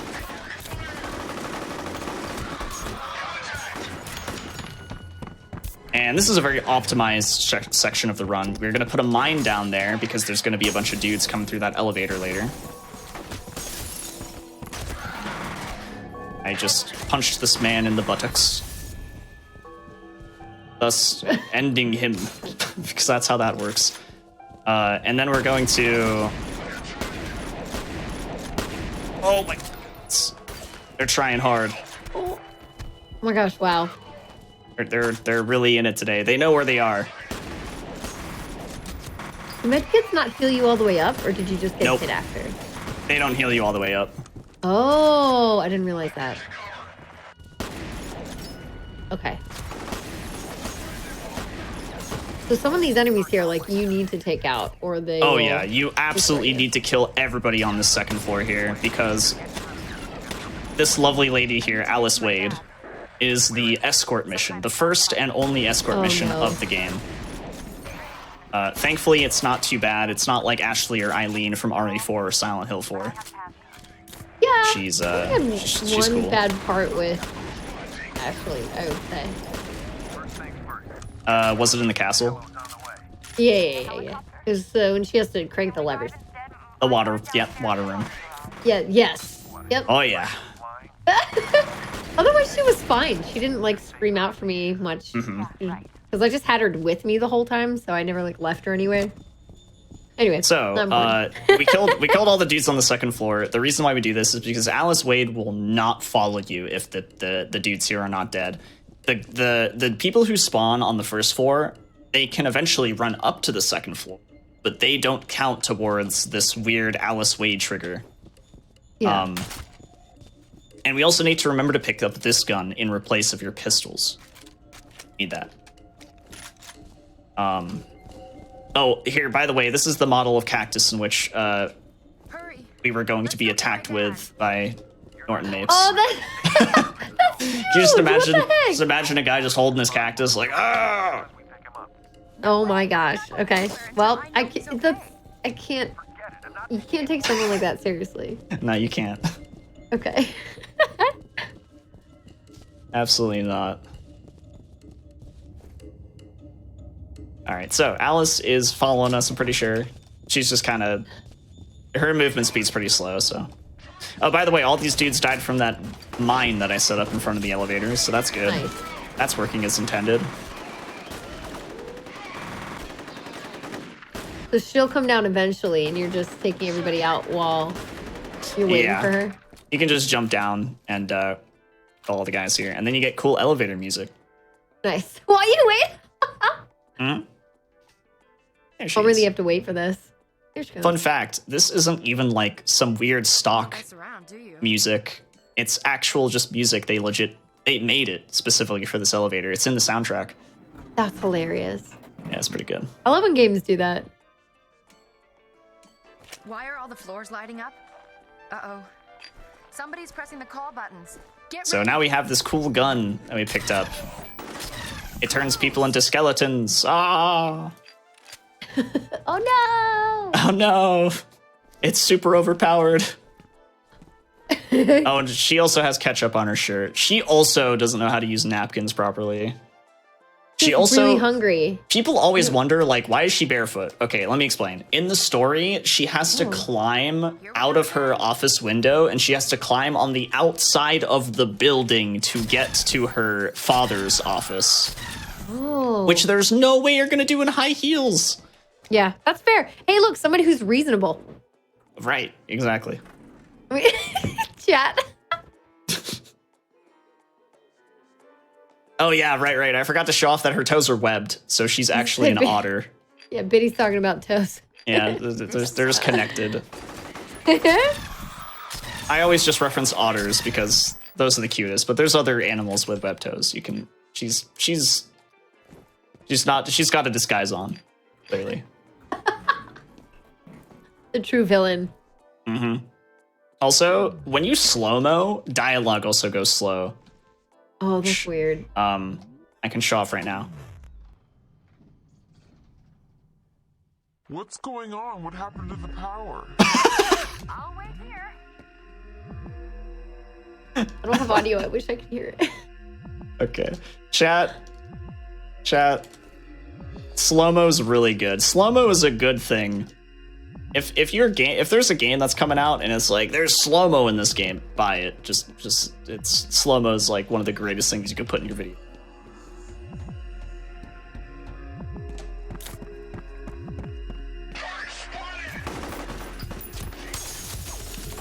I guess they just decided to just have it work with everything. Oh, Okay. That was all regular stuff. right. Now we break open this vent and that's that level. Okay. Pretty lengthy level. Like, I mean, you're starting off, you're turning on, you're activating the elevator, you're quick porting, you activate the voicemail, get on the ladder, quick port again, do a bunch of stuff, you gate clip, which is really important. Okay, right. And then you do that whole optimized fighting sequence, you escort her, you go up the elevator. There's a lot going on. It's a long it's still pretty level. long. It's a for a long speedrun level for sure. Yeah. Also, I forgot to mention that I was holding lean right because this game you can lean right and lean left. 2005 game, by the way. Leaning left and right was amazing. Yeah. It's time. But yeah, I was leaning right, and I was actually clicking the button through the wall. I totally forgot to mention I was doing that. But There you are. But yeah. How did we get separated? which doesn't really skip a whole lot. It's just like a Then the next 3-second thing I time knew, I was save. arriving on the Okay. top floor. So this is Alice. She got out of trouble. It shows that Alma's gonna like kill her, but she doesn't. Oh my god! Oh my god. Going out in the elevator. We're gonna break this window and we're gonna kick this chair. Top floor and you were gone. You should have a visual I'm gonna kick this chair and get it into position. Kick this thing too, because it's in the way. Oh my god! This is crazy. I am not waiting here. And Your dad will be Oh. fine. You're the one I'm worried about. You just need to calm down. Sorry. I might have pushed the chair a little too far against the wall. I did. Okay, that's fine.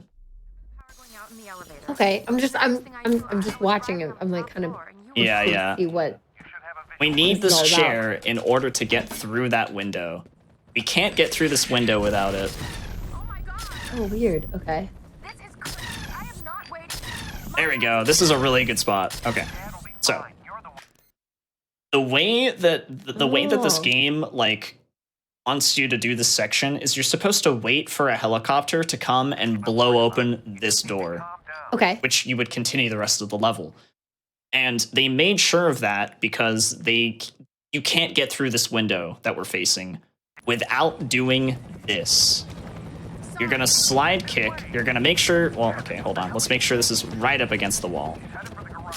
You gotta cut her off before she gets herself killed. You're going to slide kick into the legs of this chair, and then you're going to keep slide kicking, and you should be able to clip through the window. It's a little finicky Get a though. little farther. Oh. Eh. So why aren't you able to get out of this room otherwise? They just don't want you to get out of it otherwise. They want you to wait for the door to blow open, which it has blown open.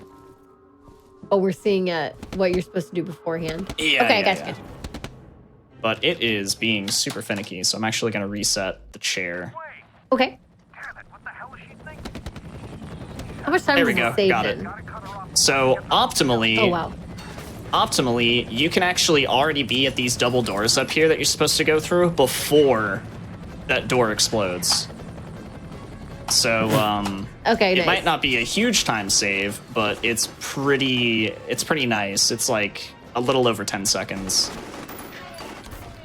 If you do it really fast, I would say like 20 seconds, but the really fast way of doing it, I'll try to show off, but it's really weird.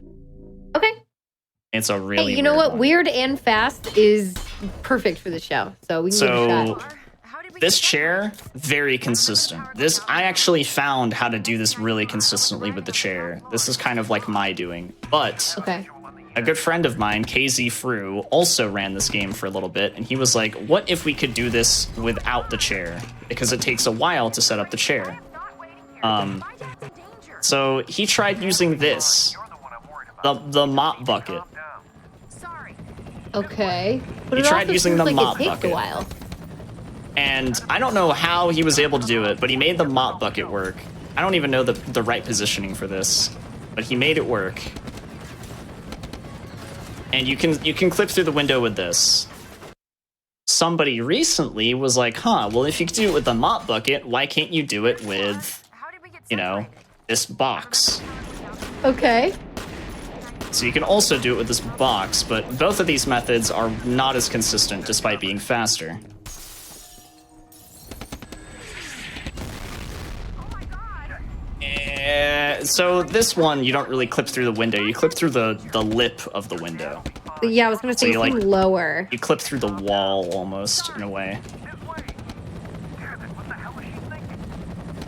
She's headed for the garage. It's just not working for me, though. Yeah, if this we is could get like... more consistent, it would be slightly faster than the chair, though, right? Because the Yes, setup is yes. faster. Yeah, it would be way faster than the chair because Right. you would just slide kick, There you are. shoot the box, break open the window, Then the next thing I knew, I was arriving on the and start slide kicking. And if you could Gotcha, clip through right. this would be way faster. This is what would be 20 seconds faster Yeah. than waiting for the door. Oh my god. Um, This is crazy. But man, is it inconsistent. My dad's in danger. Your dad will be fine. It is super inconsistent. So I'll show off the chair version again, and then I'll show off something that's really funny about the chair, or about the skip in general. Okay. I remember the power going out. Perfect. Then the next thing I knew, I was arriving on the top floor and you were gone. On chair. You should have a Buddy. visual on the evac chopper. Don't forget I'm here if you have any questions in the chat about the run, things that are going on, Maxie's knowledge about certain stuff. I am not waiting here. My dad's in danger. Your dad will be fine. You're the one. Yeah, I have a lot of knowledge, not just of the speedrun, but of the game in general, so What the hell is she? questions are absolutely welcome. Headed for the garage. Gotta cut her off before she gets herself killed.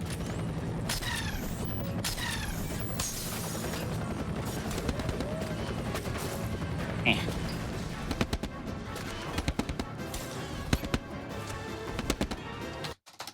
I didn't do this fast enough to show it off, but I'll get it. It'll happen. There you are. It is worth it. Separated. Yeah. I remember the power going out in the elevator. If you say that there's something funny coming up, I am in for the ride. You should have a visual on the I have a question as while you're setting up. What was the hardest trick that you had to learn in this game? Oh my god. When I first started running, it was Norton Skip. Crazy. I am not waiting here. Like, as I said while I was doing Norton Skip, it's the most intimidating. fine. You're the one. Here we go. Here it is. That hasn't loaded. This way. Damn it, what the hell is she thinking? She's headed for the garage. You gotta cut her off before she gets herself killed. Oh, okay. She just enters this room and disappears. And now Wait, you what? can't leave. Oh, so you soft lock. So I soft lock, but it's Oh my God. pretty silly. You're just stuck in this room forever now. I don't even know if there's really a way to get out. Maybe you could clip through. Oh, you can clip through the vent, actually. I didn't know that. But yeah, they just make her disappear. She runs into this room and she's gone. Like a magic trick. That's amazing. But yeah, the hardest trick is definitely Norton Skip. Norton Skip is pretty... Okay. Actually, there's a couple of really hard ones that I haven't even shown off yet towards the end game. But I think the first skip is Norton Skip. That's the first challenging one. For sure. It's very finicky. The ceiling tiles are finicky. Grenade boosting is kind of hard because you need to know how much damage you're going to take from the grenade that you're trying to boost with. Right. And then trying to do like the out of bounds, like edge walking stuff fast is crazy. Yeah, really difficult. Honestly. Gotcha. This right here I'm going to show off is like a task strat. I'm probably not going to be able to do it, but like it's fun to show off still. I don't even remember how to set this up. Actually, hold on. Let me try to remember how to set this up. Oh, it's all good. Stubborn little bitch, isn't she?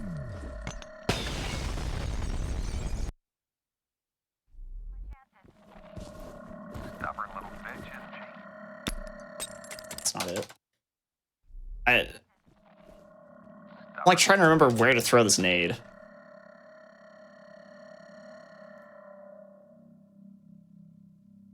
Is it at the desk? Can you give us like an idea of what we could see from this? Oh, there it is. Okay, the trash can. So you see this Okay. trash can. I kid you not. You can make this trash can fly into the air, and while it's flying in the air, you can jump on it and go up to this floor over here.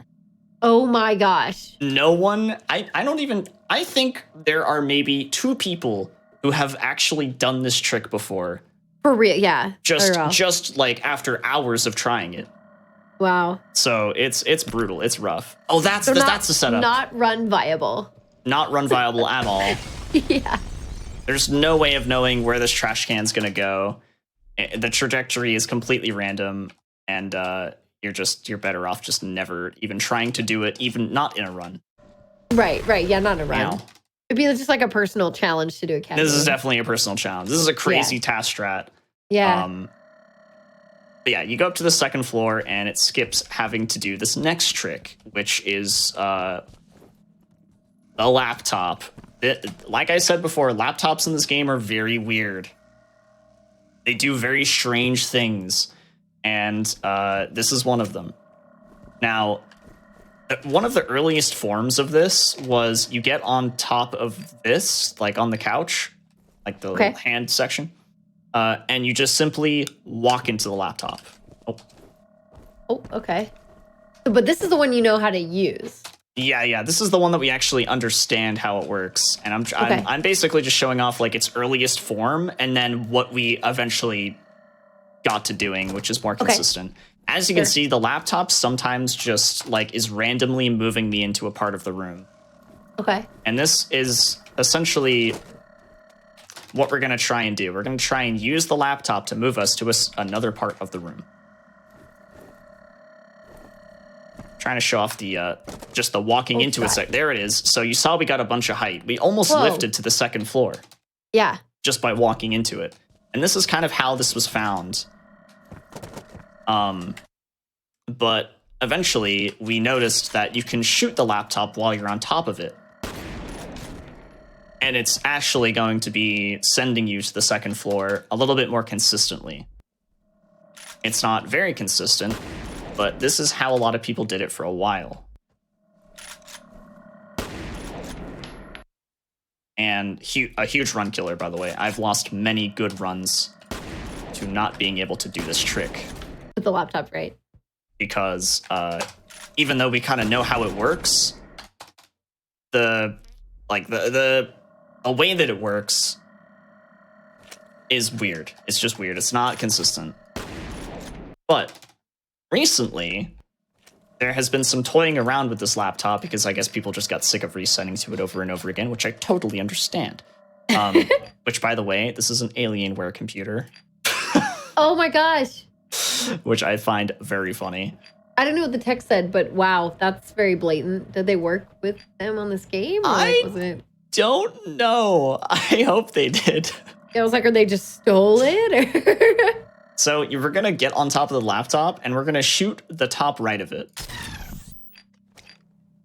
And boom, we're on the second floor. Oh, what? That is the most consistent setup with this laptop now. And pretty much everybody who runs this game should be doing that setup, because any other setup is going to be faster if you get it first try, but it is worth setting it up and taking a couple extra seconds to make sure that you do teleport, because you could get it first try, you could get it 20th try, and then your run is well past its due date. Right. It has expired. Put that in the garbage. Okay. Now then, ladder glitch. Okay, weird thing about this ladder glitch that I want to point out really quick is that when you do this glitch, the game wants you to be at a very certain height to do the next thing, which is 9 crouches. So we do 1, 2, 3, 4, 5, 6, 7, 8, 9. And then we crouch again to get through. Oh, it didn't work. Okay, that's fine. That's fine. Do it again. Okay. Okay. 1, 2, 3, 4, 5, 6, 7, 8, 9. There. Okay. Now, this puts us at just the perfect height to get over this railing. Oh, perfect. Okay. And Can we fly across the sky? yes, that is exactly what we can do. While we have these stormtrooper bots over here. So were you facing that way so you can keep an eye on how the monster's shooting you, or just cause? And just cause, I think it's really funny. I mean, look at this. True. They have amazing aim until you get to a certain distance, and then they just literally cannot touch you. It's great. But yeah, what we want to actually do is we want to go this way. We want to load this section of the level. Okay. And we're going to crouch a bunch so we don't clip back inbounds over here, and we're going to go all the way to that helicopter. Oh, wow. This is a big skip. This is a really big skip. Yes, and a big level. Essentially, like what you would have to do, is a huge level. Yeah. Essentially, you would have to go through all of this, and then you would activate the power to an elevator in one of these rooms, and you would, this is the elevator. Okay. You would go all the way down, and then you would get into this parking garage, and there would be a big fight, like a couple of big fights against some hefty enemies, and then you'd go all the way up the staircase, and then it would end. Okay. So pretty big skip. Yeah. So this game just does not have a lot of like kill planes.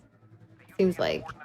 Yeah, no, the only kill planes are the ones that are like very low. Yeah. All of the killed, like all the death planes are just super low. Right. Under the level. Interesting. Which is really nice because I know there are a lot of games that have kill planes in spots simply that would make some of these skips wouldn't be possible if some of those kill planes were not just at the very bottom.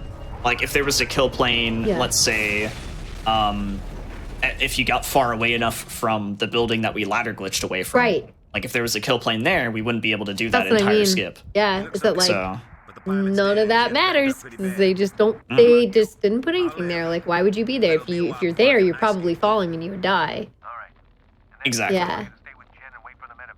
They didn't expect people to just float through Right. the game Right.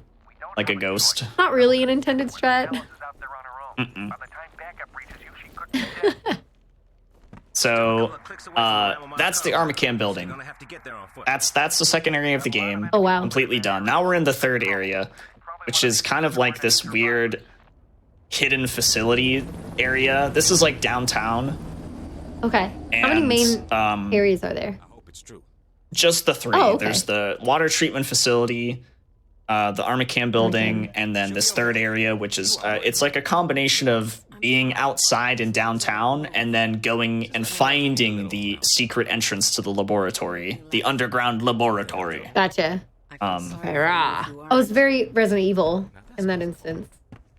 It is, Yeah. yeah. Let's see here. What is there to explain? Not a whole lot. Like this level's really straightforward. Okay.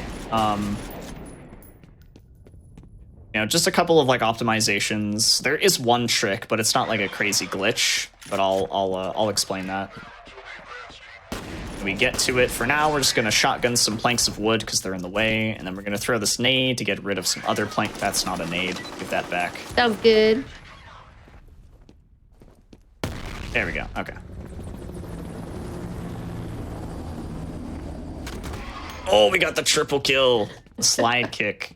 OP. We're going to throw a nade here so we can break open these planks of wood as well. While we get beat up by one of those mecha warriors from earlier. Yeah. That we skipped. They're brutal. Here's the exploit. Okay. So, for some strange reason, you can just jump out of this window. Oh, weird. But there's a death plane. Right, of course. So maybe they intended you to do that. They were like, try to jump out the window. Haha, let's see what happens. Oh, you're gonna die. Yeah, death awaits you. Okay. And then they were like, wait a second. We forgot there's collision on these windows. You can just jump down the windows. So you can just jump across the windows here. And get on this little lip too. So there's like collision on all of this, and I don't think they realized that you can just jump across all of this. Right. Oh my gosh. And then there's another window here that you can just go through, and boom, And you're like way we ahead. skip. Sorry. Yeah, we skip a bunch of stuff. Like it's not like a crazy glitch. It's just there's collision. We jump on the collision. Yeah. Aha. Look, anything unintended also is good for the show too. I find it all counts to me, man. Yeah. It's the funny thing is like Monolith are actually really cool when it comes to speedrunning. They even have a speedrunning section in their Discord. Nice. They're like they're one of those developers, those studios that has been around for so long. So, you know, a bunch of their games have been speedrun and broken like completely. Gotcha. And they actually really love it. Oh, that's cool. They're like, oh. So well. I mean, I'm sure it teaches them more about things to do. You know what I mean? yeah, exactly. Yeah, they're super supportive. So like when it comes to stuff like that, like unintended stuff, they just kind of look at it and they're like, you know what? That's pretty cool. Yeah, that's good. That's pretty cool. Yeah, I like when companies can actually support speedrunners. Like, I mean, you don't have to make your game broken for the sake of speedrunning, but just seeing what they can do with it. And I mean, a lot of people find it really cool, even developers.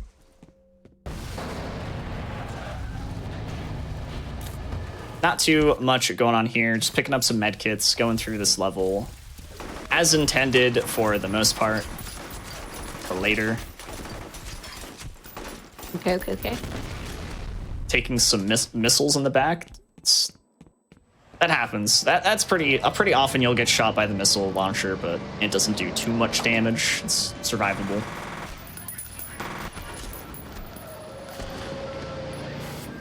The Ramble Iron compound is just ahead. So this is kind of like the downtown section that I was talking about. You're kind of going through like this almost abandoned building section of town where, you know, abandoned building would be a perfect place to hide a secret laboratory, right? And So 8 bajillion first aid kits. So right here, this is a cool little thing. Oh, wow. So is this a similar mechanic to So- the one from earlier, I assume? Yes, the pillar climb. Yes. Very, very similar. Yeah, this truck, you spawn it, and the game is like, oh no, you gotta get back, otherwise it's gonna hit you. Ah! But it's really slow. Yeah. Super slow motion. Like they intend you to use So, your slow motion. oh, it slow-mos for you. Oh, got you. Yeah, so they're like double, like, don't get hit by this truck. It's going to kill you. So anyways, there's a cool thing you can do. Right here is also a way you can skip this. So this is perfect height for jumping over the truck as it comes towards you. But I think last year, somebody in the Discord was like, hey, did you guys know you can jump up this, like, pillar climb? And we were all like, what, dude? That's sick. Oh, oops. If the truck even touches you, you're dead. That's a bummer. So really risky trick here if you don't practice and get it down. Right. But if you're consistent, it doesn't seem so bad. Yeah. See, right there, I was at like the right angle. You just spam jump. Somebody wanted to know if you could get on that other light in front of you as well. Oh, this one? Yeah. No, unfortunately you can't. Or well, wait. In like. Nope. Not high enough. Oh, gotcha. You tried though. It's worth a try, though. Worth a try. Yeah, those are the two ways you can do that. One is obviously faster, but the other one is safer. Right. So, but I always go for the faster one. Let's do another crouch clip here and go to the next section of the level.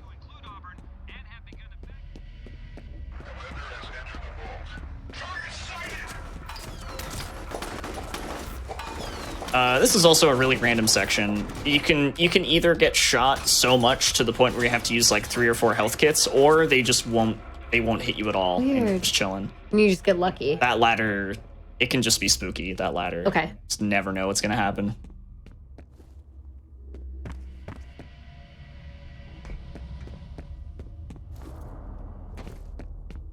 More intended stuff going on Right. here, but there is actually something neat coming up at the end of this little room. It's possible to stop one of the enemies down there from spawning super quickly. We successfully did it. So if he spawns and starts moving right away, he'll block this door. Oh. You're able to like kick him so- down. Yeah, so if you just slide kick the 2 enemies in the way and then get down at the bottom of the staircase, if you did that room correctly, then he should not be in the way. The big silver guy. Gotcha. Did you slow down time? I forget what his name is. The game slows down time for you because you're supposed to see Paxton Fettle here, and he's like trying to talk to you, and the game's like, ooh, spook. Oh, gotcha. But we're going fast. So Yeah, I we'll was just go like, I didn't fast. see a screen effect. Okay, gotcha. Here, right here, this is where we start doing some crazy stuff. This guy, we're gonna shoot him in the head with the super crazy particle beam cannon, and we're gonna pick up his gravity blaster. These are not the actual names of these weapons. These are just made up names that I find to be more fun. And we're gonna do the ladder glitch so that we can float. And the reason why we are floating is because there's a room coming up ahead that we want to we want some height. Once we gain some height, we can actually float through a window because there's an open window. Okay. And just like some of the levels that I showed off earlier, once you are floating and out of bounds, you can just go to the end of the level. Yeah, go anywhere. Right. So we gain height on the staircase, and boom. Out of bounds. Okay. And the end of the level trigger would be over there, right? And you would just crouch down and it would be over. But I would like to show off something interesting that happens. If these gentlemen would get out of the way. Now, this is something that you would never really do. You wouldn't do it in glitchless. You wouldn't do it in any percent. But it's something that I find to be pretty neat. So we're going to do the rest of the level as intended, but with the floating glitch still enabled. Okay.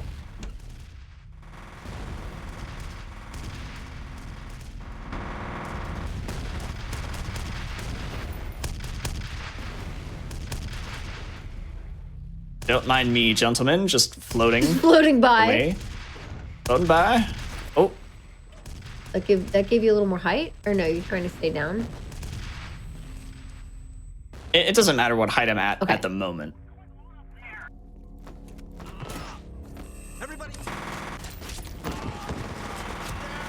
So here's the super secret button. Whoa! Whoa! Look at all So this secret. crazy stuff in here. I'm just going along with it. And where is this part? Here it is. I found it. So I don't know why, but the fence down there has collision. Okay. The fence up here doesn't. Oh, what? And the game wants you to take the elevator up here down into the secret laboratory. You can just crouch your way down now. But when you crouch through this fence, you spawn Alma, and you're only supposed to see her for a moment when you're going down the elevator. girl. But if you just do this, she's just here. She's just there. She's chilling. Oh, God. She's just vibing. Oh, she's...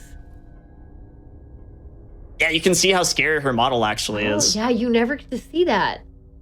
Yeah, that's why I love showing this off, Yeah. because this is something you would never see unless you went into like the game and brought up like the character models and stuff and like some type of engine of some sort. But yeah, you can actually see her just chilling here.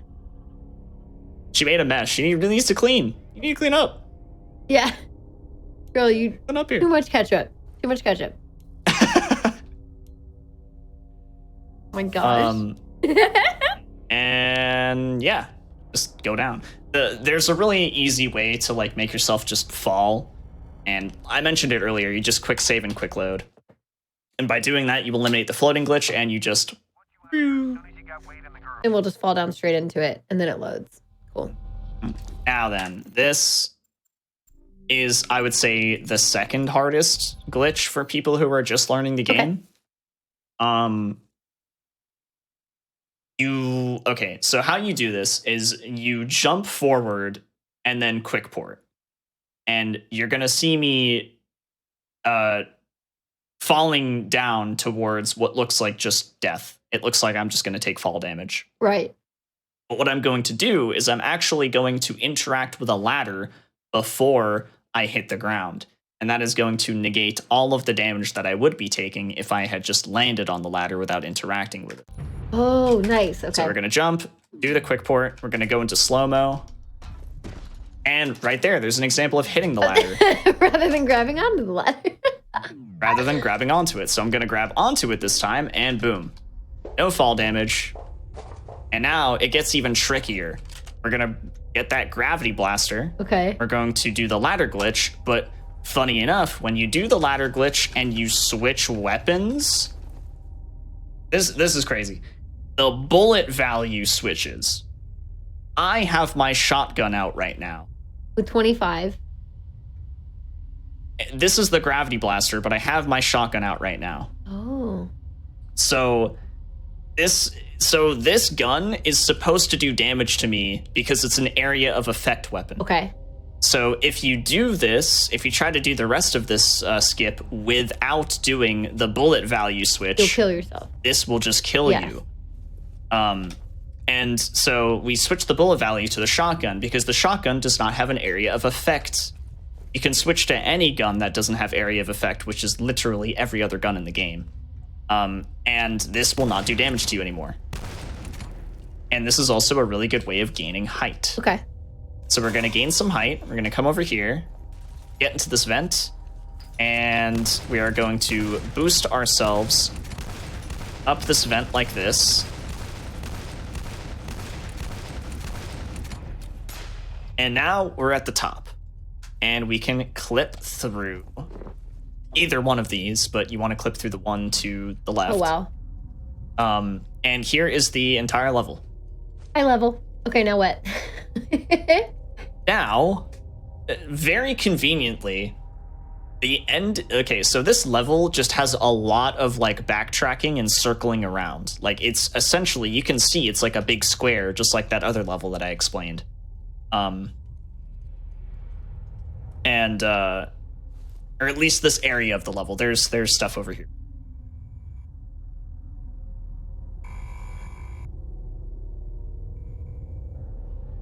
If it'll load? That's weird. There's one room off to the side. Is this... Wait a second. Is this just a random room? Oh my gosh, we have another white room. we just have the what is this? It's like a graph. Is that for a cutscene? Now I don't even know what this is for. Can you go back? You should land it and see what happens. It's never happened before moment. What is this room? Oh, okay.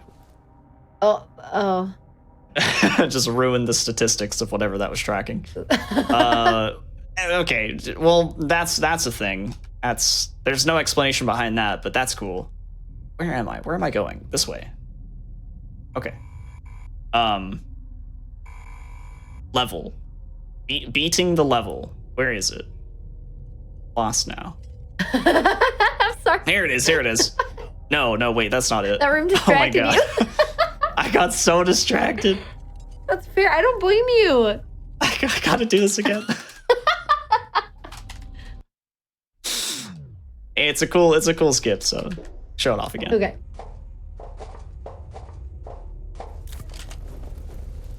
So ladder glitch, successful ladder glitch. As soon as you know you've got it, you switch to the shotgun while you do it. Switch the bullet values, no longer take damage. Go up here. Up into the vent. Start boosting.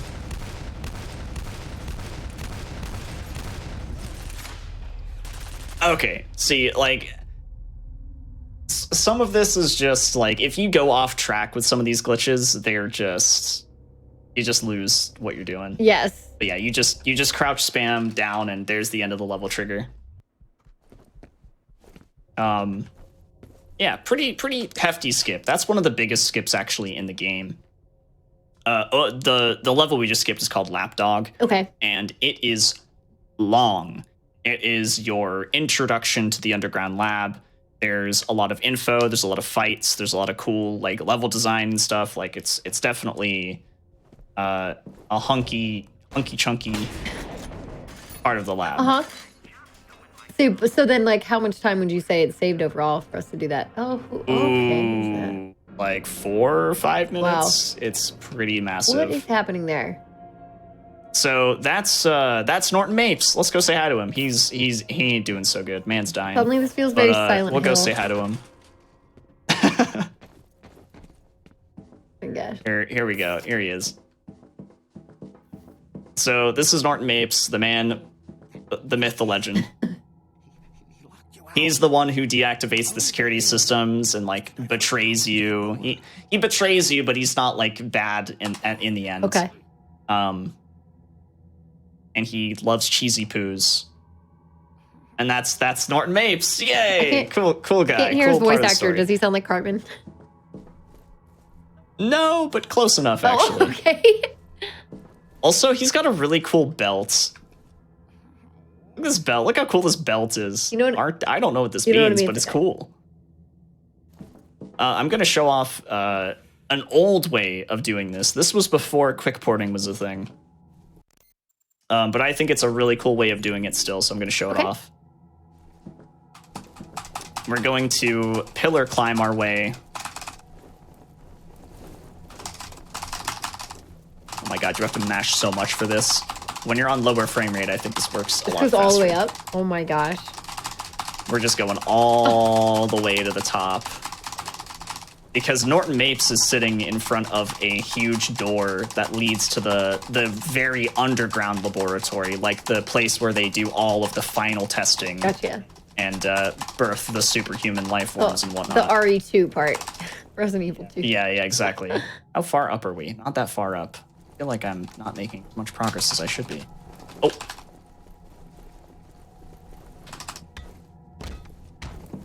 Oh, Oh. this is hard.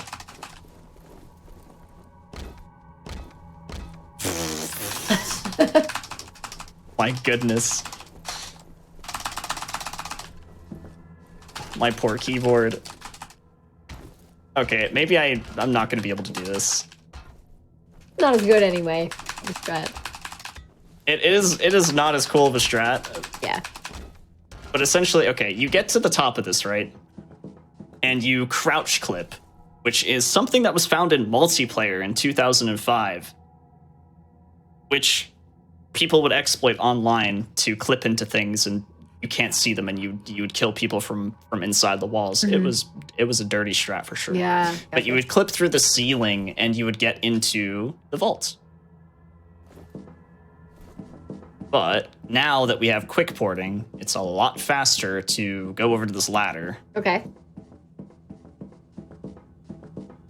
get on it. Before we're done with the animation of getting on the ladder, we quick port. Now we're inside of this wall. And now the reason why we need the ladder is because you would just fall to your death if you didn't have Oh, it. okay.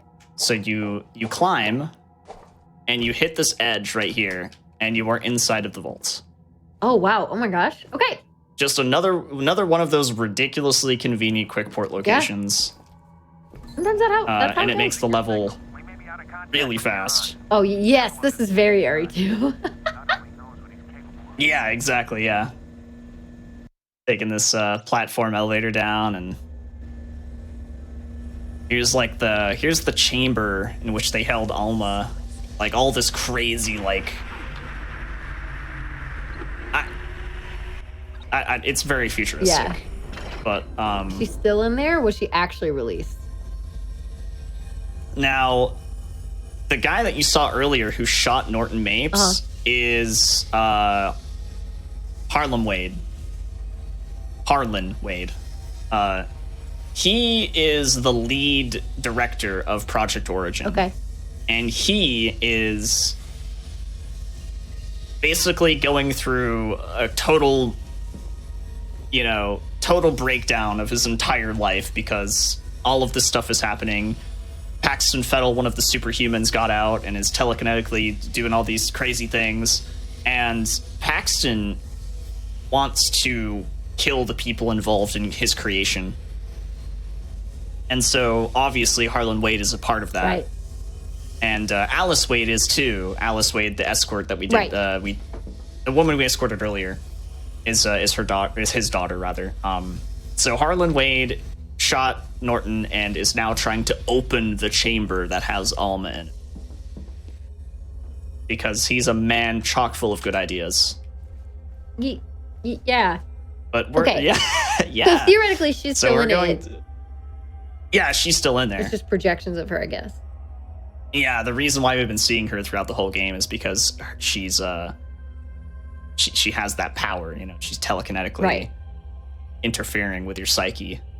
Right. Okay, cool. All that psychological horror stuff. But what we're going to do now is we're going to set up a very crazy skip, probably my favorite skip in the whole game, actually, called the Floppy Boost, or codename the Flop. This is a door, and if we go too far into this room, it is a closed door. We don't want that to be closed. We need that to be open. So what we do is we use the leaning mechanic to kind of just inch our way into the room, and as soon as we can see that floppy drive there, we're gonna gravity cannon it over here. Get it through the door, Oh my and god. voila. Now we have it out here. And you're probably wondering, like, okay, what do we do with it? Why? Well, we're gonna take it, and we're going to put it right up against this this edge here. and we are going to try to surf on it in midair to get over there. That is what we're going to do. Make a quick save. We're going to go into slow-mo. We're going to use the gravity cannon to launch it. And then we're... Oh boy. And then we're going to just ride it in air and boom. Couple of jumps. Oh my god. And we have successfully done the flop. AKA the floppy or the floppy boost. Whatever you want to call it. This is huge. If you were to do this normally, you would have to go through that area that I showed you where the door closes, and you would have a sequence where you would actually kill Paxton Fettel. And it's like this whole weird, like, psychological, trippy area. Nothing is like what it's supposed to be. It's like it's like almost like an other world that you're looking at, and you just go through all of this stuff, and then you have to like get your weapons back, and then you end up here, and it's a big skip. Gotcha. Big skip. Yeah, that's awesome. It is really good. It's my favorite because it's just like It's so random. out of all of the things in the game, you're taking a floppy drive and you're just surfing on it in air to get to another part of a room. It's just wild. And I do not suggest doing it without slow-mo because the anti-gravity cannon, or the gravity blaster, it's too powerful. If you do it without slow-mo, you just can't keep up with the floppy drive. Right, for sure. What a random item to use. It's great. Yeah. Yeah, that one's awesome. Technically, there's also a here's Harlan Wade releasing Alma from the chamber and being turned into a skeleton. That's his fault. That's his fault. And then Alma does like this. This is an infamous scare scene where she just like Ooh, the crawling. goes into that grudge Nice. form, and she just crawls towards you. Super cool. Shouldn't have done it, buddy. It's your fault. You're dead now. It's your fault. You're dead now. Yeah, that's it. He's, like I said, he's chock full of good ideas. Right. Until So he chamber's died. open, Alma's out. Yeah. Okay, great. Good job, Harlan. But now what do we have to do? Now we continue with the level as intended, except for one little thing. Slowing. See, this is very similar to like the crazy section where we kill Paxton Fettel. Like, there's just like this weird like other world where it's just dark and there's fire everywhere, which I guess is like a I guess like the fire is supposed to be symbolism for like, you know, kind of how like the passion behind what you're doing is a burning passion. And so she has like a burning passion to get back at the people who made her life hell Burning and revenge. whatnot. Okay, so we did some more wall jumpy. Oh, right. Oh my god, I didn't even explain that. I just did it naturally. I told you, this is why I'm here. This is literally why I'm here. There we go. People forget. So, the Spidey. We call this the Spidey. I named this one. How could you not call it the Spidey? Just like Pillar Climb, this is a slanted wall, and we get to kind of like just jump up it. But the weird thing about this wall is that it's just this part. You can't really do it on the right side that well because you get stuck here. Okay. So you have to make sure that when you're riding this wall, you just got to make sure you're turning a bit left. Gotcha. Otherwise, you can't hop up to this because there's actually this thing. You need to make sure you're high enough. This vent thing. Sometimes it kind of like stops you, so you got to spam jump just to make sure you get over the ring. Yeah. But yeah, the Spidey. Gotcha. It's a good one. Also, risky jump here. Really easy to fall off of the railing and to your death, which is why you quick save before it. True. It's a cool jump though. Yeah. Sweet. Elevator back up. Funny enough, these doors up here don't open unless you interact with this. You could technically just run up the platform But then elevator thing. But then they won't open. Yeah, exactly. You just get soft locks. So when you open up Alma's chamber, I guess these things spawn. I don't know exactly what the symbolism is behind these guys, but they have no idea I'm here because I'm on the edge of this railing. So usually they come after you? Yeah, usually they're supposed to come after you, but if you're on the edge of this railing, they just have no idea what they're doing. I figured the railing was on purpose. Okay. Yeah. I don't know what the symbolism is behind these guys. They're just demons. Yeah. They're just floaty demons. Maybe they're made from the people that Alma killed or something. Oh, you shot him. Yeah, maybe. I suppose I would have to contact like a story writer or something. Yeah. Dig some lore. Weird. But you gotta kill all of them, otherwise you're stuck in slow-mo. Oh, like forever. Yeah, until you get into the elevator, and it's just makes it really slow. Oh, gotcha. Big time loss. And then final level. Oh wow, we're like almost at the end of this. High ground. A chopper. Yeah. Oh. Keep in mind, everyone, we have another So- game to see after this, which is going to be shorter, Yeah, but we do. a different style, and I'm very interested to see how that goes as well. Yeah, that game's got some wild things going on too. Yeah. So there's not a crazy like skip or anything in this. This last level is just very much so play it fast, play it optimal. Yeah. The only thing we're going to be doing is we're going to use the gravity cannon to shoot these boxes against this wall over here. And hopefully it'll give us enough height to get on top of that box and, Oh, save wow. a couple seconds. Okay. That was fast. That's fun. Fun little platformies. Also, something the game didn't think you would do is get to this point without killing these things. Now they just come and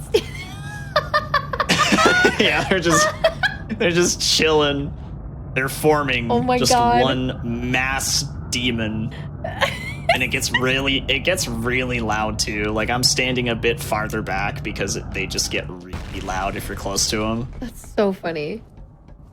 It's pretty silly.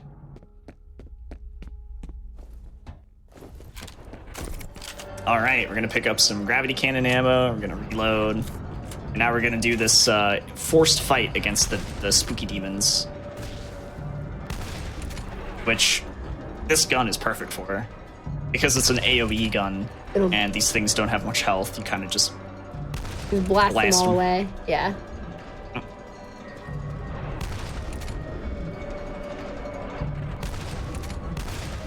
You don't still have the glitch on of it mimicking your other gun, do you? No. Okay. Every single time that you load a new interval or a new level, anything that you've done prior in terms of like glitching We'll reset. is reset. Gotcha. And now we just face tank all of those demons and spam heal. And remember that cutscene at the very beginning of the game? The one that you just didn't understand? Well, you learn all this crazy stuff. And then you enter this door. Here's Alma. She wants a hug. No hug. Yeah, girl, put on some clothes first. Right? Consent is important, chat. Okay. And then we're gonna blast her. This isn't actually her. This is like another one of those psychological crazy things But you that have she's to pulling anyway. off. But you have to shoot her Yeah. unless you die. She's counted as like a boss, even though it's really easy to stop her. Okay. But that cutscene in the middle of the game, now it all makes sense. Yeah. So we're gonna rewatch it. Yeah. You will be Is that time? a man. No, not yet. Okay. Take her back to the vault. But funny enough, you can actually completely glitch this cutscene, and you can spam jump and get out of it, and then you're just like running around, and it looks really dumb. Oh my gosh. That's so goofy. Okay. So yeah, now that the chamber has been opened and Alma's released, and this is the point of the game where like everybody that was in F.E.A.R and everybody at the armor can building is they're all just all dead, and The just like in Resident Evil 2, the only way to really end it all is to just big boom. Oh yeah. Holy moly.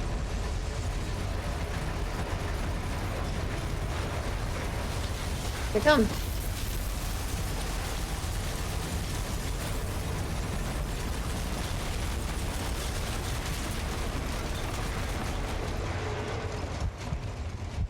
Actually pretty cool Yeah. how they did that.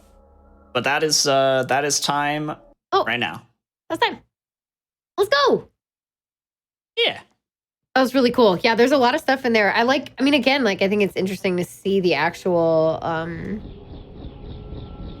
the kind of skips that we got to see more than once. Like, actually, a lot of them we got to see at least twice. Yeah. There's only a couple that are very specific Right. to the interval. Right. I don't know how you live through that. Awesome. We still don't know Yeah. these One down. Oh my gosh. All right, what everybody think? Yeah, that's cool. I mean, it's so on my last episode we had a DK64 runner on, and this is kind of similar. I mean, it's even more so. Oh, there she was. Even more so, like in that game, it's like walls are just a suggestion, and here it's like Exactly. Yeah. it's kind of the same here, but also it's like flying is possible. Yeah, it's kind of crazy float. because some of these like glitches, they were found like a really long time ago before speedrunning was really like a thing, Right. Because exploiting games in the mid 2000s, like that was just a thing. Like everybody was just like, oh, you know what? I'm gonna go out of bounds in this multiplayer game, and people are gonna be so mad at me. Oh yeah. So that's what people did in this game. And so some of those things that you actually saw were kind of, they were kind of found because people back then were just dirty cheaters. Right. Like frowned upon. And then, exactly. Wow. So, and then speedrunning became a thing, and it's like, wait a second. We can do all of those strats, all of those cheats and exploits and stuff, and we can actually put it towards the single player campaign and kind of see what we can do there. And from there, that's when really crazy stuff got found. Yeah. A lot of those prop boosts, like Norton skip and box boost, the ladder glitching, the just like being able to switch bullet values with the ladder glitching, quick porting, which was obviously more recent, like 2016, 2017. And then the bishop skip, where there's just certain collision, like testing what collision really is exploitable, like the pillar climb, where you can just climb up walls, the Spidey, all of that stuff just kind of derived from people knowing that this game was already really broken because of people who cheated in multiplayer. So speedrunners were like, take that, put it as single player, bam, Then good speed. Yeah, and there you go. I mean, sometimes that is like what it takes, and it's like people finding things like by accident, or just like what we would call a dirty cheater is a very talented speedrunner. Exactly, yeah, which is pretty funny to think about. Yeah, when you convert it. And same thing with some other games, like, some of those older games where there was a ton of exploits known in multiplayer. Eventually, as speedrunning evolved and became more popular, there are people who are like, wait a second, I remember I got out of bounds in this one map, in this one level, in multiplayer in this game, and now I can do it on single player. Can I use it to beat the level in the single player game? It's like, might as well try it. Right. So. Yeah, that's a good point. But yeah, there's a lot to this game. It's a very good speed game. I would say in terms of like the horror game realm, I don't see this game as much of a horror game as it is like a first person shooter when it comes to the speed run, but casually it's 100% a horror game. Yeah. But in terms of like the speed run, it's got a lot of just first person shooter vibes, like stuff. It's so funny. People actually think that sometimes when I run this game, people are like, is this on the Source engine? Because it's just crazy broken and it looks similar, but it's actually on the Lithtech engine, which if you look up all of Monolith's games and you look kind of at the history of the Lithtech engine, it's an engine that was actually fairly exploitable and broken in same ways that you just saw in games in like the late 90s, late 2000s. Like it's just that 15-year span. Like the Lithtech engine just has so many cool, crazy glitches and exploits that happen. Right. So, yeah. And here's a good example awesome. of that. Exactly. Yeah. 2005 F.E.A.R. Yeah, exactly. And games from like 1996 to 2005 are just it's a golden age for sure. Oh, yeah. Oh, yeah. Lots of good speed games. All right, everyone. Well, this was awesome to see, but we are not done with the show. The show is not over. We will just be taking a quick break just to get up, stretch, get water. Maxie's going to change over the game. And when we get back, we are going to get a look at Shenmue. So we get to see some of the glitches that go on in the game called Shenmue. So I'm going to learn all about that. I actually know nothing about that either. So I'm really excited to see that too. I feel like whenever I'm watching your streams, I'm watching like the RE series or Silent Hill. That's like what I'm the most familiar with. So getting some of this knowledge in is really cool. So yes, stick around, grab some water, stretch for a minute, make you feel good. And then when we get back, more Maxie and scary game goodness. Also, if you're enjoying the show so far, please consider watching our shows on YouTube. We have a YouTube channel. You can go to youtube.com/gamesdonequick. And you can check out all of our other past hotfix shows, other past runs and things. So that's really exciting and good. You can also see the other episodes, like I was saying at the beginning of the show, of this show. And if you are enjoying the glitches and want to see more of that. We also, AGDQ, the 2022 schedule is out. So if you want to look up more details on that, you can check it out at gamesdonequick.com/schedule. So yeah, thanks everybody for being here, and we'll be back in just a few minutes with some more. Senator, it's Genevieve Aristide. I just wanted to assure you that the origin situation... And we are back with some more. That's never happened before. Hi, hey, hello, everyone. Once again, I'm Kungfufruitcup. You can just call me Fu if you prefer. And I'm here with Maxie Lobes. Maxie has just shown us an awesome showcase, kind of slowed down, explained glitchy run of F.E.A.R, which was really, really cool to see. And and based on his description, seems like it has a very different feeling from if you played it casually. Like the genre completely changes. So now we are seeing a game called Shenmue. So this is something that I have very little knowledge about and am excited to get going and learn some more about this. So Maxie, hello. Hi. I'm here and ready. So whenever you're good, feel free to explain this up and then count down and take it away. All right. So Shenmue, completely different field of game from F.E.A.R. This is a 2000 Dreamcast game. It's one of the first ever AAA titles in gaming, and it almost took down Sega. Oh, so what are you playing this on right now? I'm playing the PC remaster. Oh, gotcha. Okay, cool. Because Sega were super cool and decided to remaster 1 and 2 and put them on everything.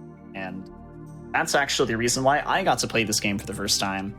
And as soon as I was done with it, I was like, wow, this game is legendary. I need to see the run. Now, this is a glitch showcase. I can't do a whole run because it is 6.5 hours. The actual whole run? And that's the world record too. Oh my gosh. Which I have, and it's 6.5 hours. So, but you're probably wondering, well, wait a second. How long is it without the skips and the glitches? 9 hours or something like that? It's long. But anyways, really, really awesome game. Highly suggest if you want to be immersed in a 2000s Dreamcast game story, this is definitely the game for you. But I'm just going to show off what makes the speed run for this game cool. Which we're starting now. Okay, awesome. Here's Rio. Or Ryu. Or Dio. Sometimes people call him Dio. Oh. He is running back home. And this cutscene, all these cutscenes are basically explaining the start of the Shenmue story. There's this mysterious black car outside of the dojo.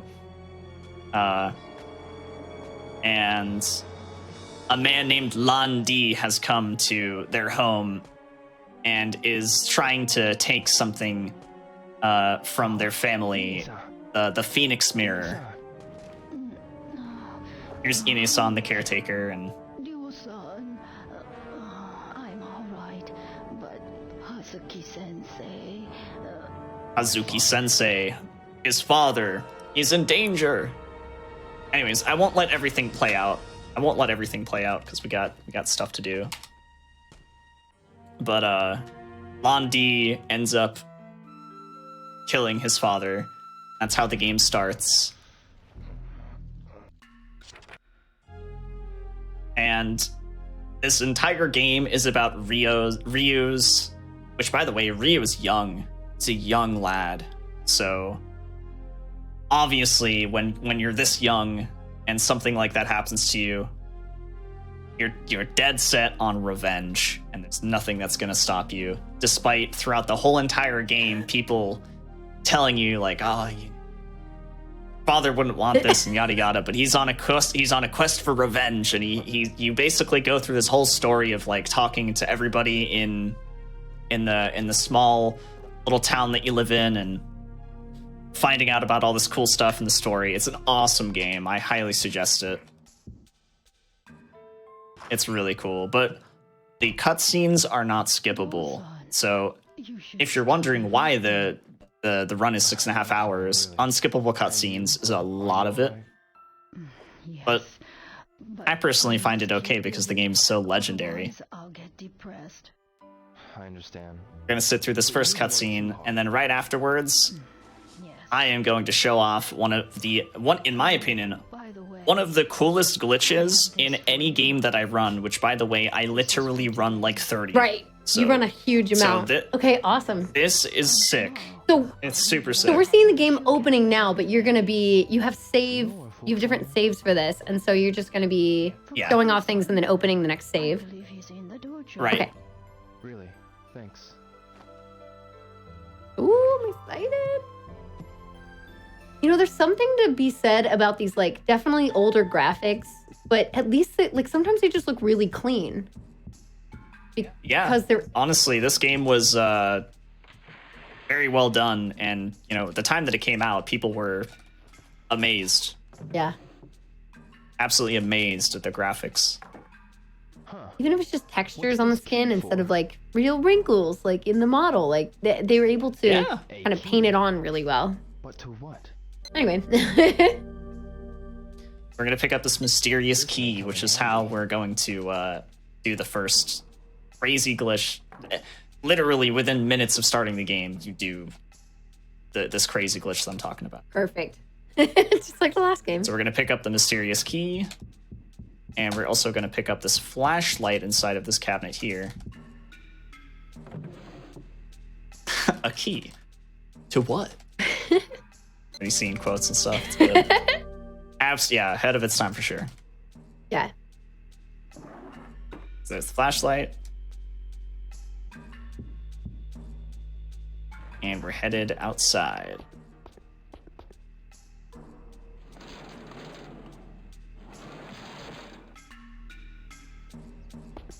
Now, as you probably notice, I am playing keyboard right now.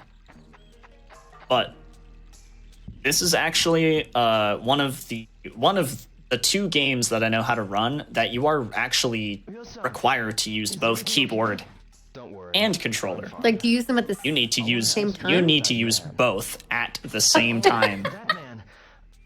To break it. So, in order to break things, yeah. So I'm gonna plug in my controller. Perfect. Landy demanded the mirror, and then they threw me out of the dojo. The black suit. Would you say that's one of the hardest things about this cutscene. run? Oh, sorry. I don't know. I think the hardest thing about this run I see.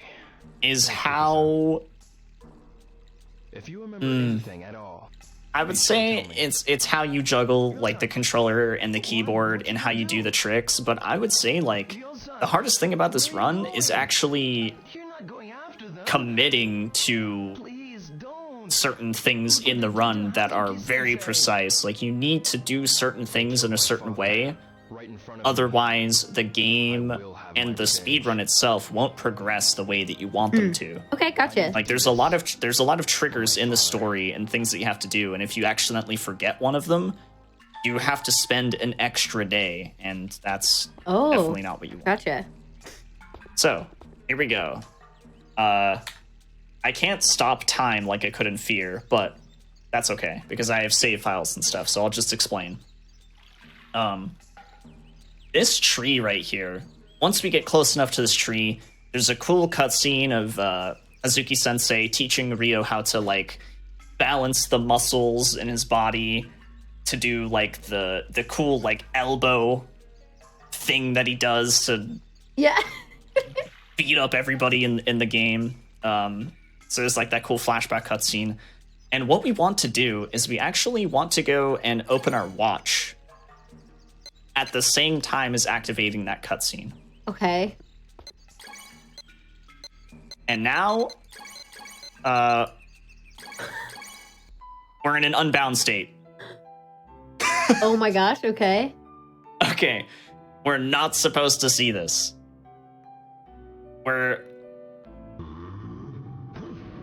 So, We're not supposed to have this menu up during this cutscene. right.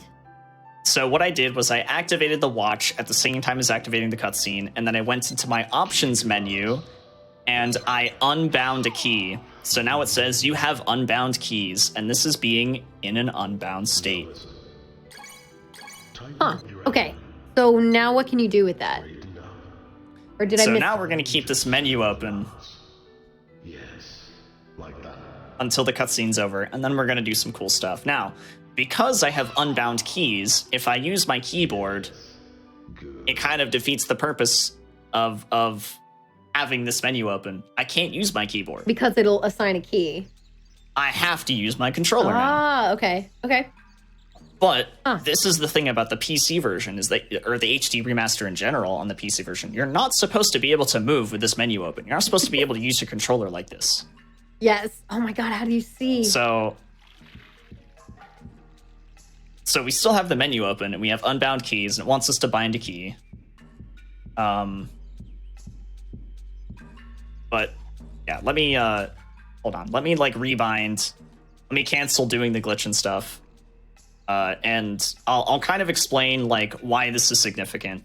In this game, when you go through certain triggers for Ryo to do something, the game will keep you in like a state in which you are performing that animation or that trigger when you're in the menu. So when you exit the menu, the game will perform that.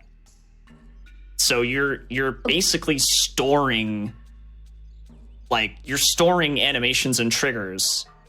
Okay. Which is wild. Like, it's animation storage. Yeah. It's really weird how that works. Okay. So how does? what I'm gonna do? Okay. I'll just watch. What I I'm want gonna to see. do is, yeah. I'm going to. So. Continue. Zuki residence. Okay, so we're gonna do all this again.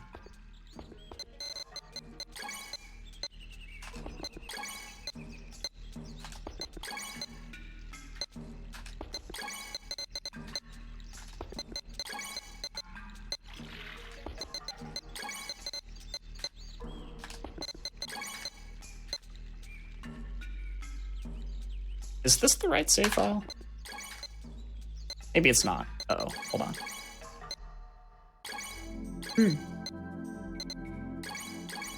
I have a couple of Hazuki residence save files, so this might be it.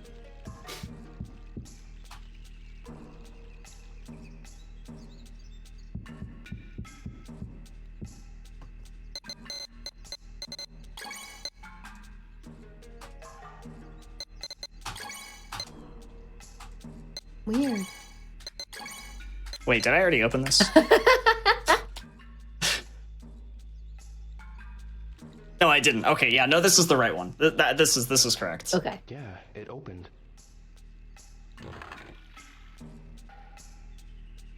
I have like a lot of save files that they look similar because they're all when you save the game, it just saves the area that you're in. So Sure, so you a just bunch have of to them look similar. yeah, figure out which one for this.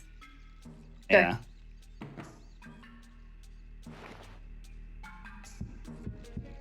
I'll leave this here. Okay, so we're gonna leave this here.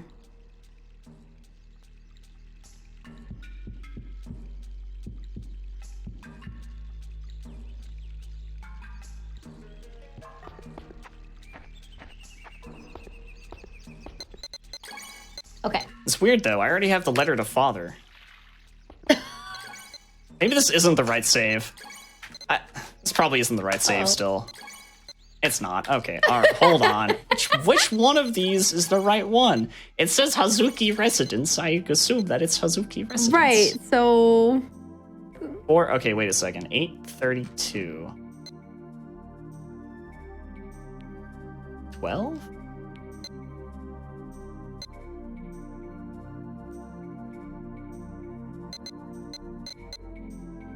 No, this has to be the right one. Okay. I wonder what was up with it.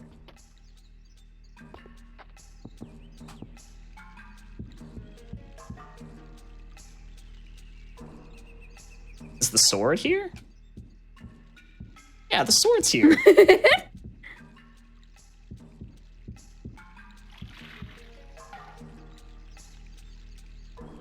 Just run into the tree and see if the cutscene happens. It doesn't. Okay. Okay. I know it's wrong. I know it's wrong. We gotta do the opening again. I needed to make a save for it. Oh, you didn't have a save That's going fine. on. It won't take too long. Yeah. I thought I had a save already, but I think the save is after I've already done the glitch, which is kind of weird. I don't know why I have that save. Right. Huh. That's all right. This won't take long. That's fine. Only there was a way to like skip some of these cutscenes. Right, I know, yeah. I'm fine, Yeah. really. And you? Are you all right? Yes. So what's like for a game that's this long? You said 6.5 hours?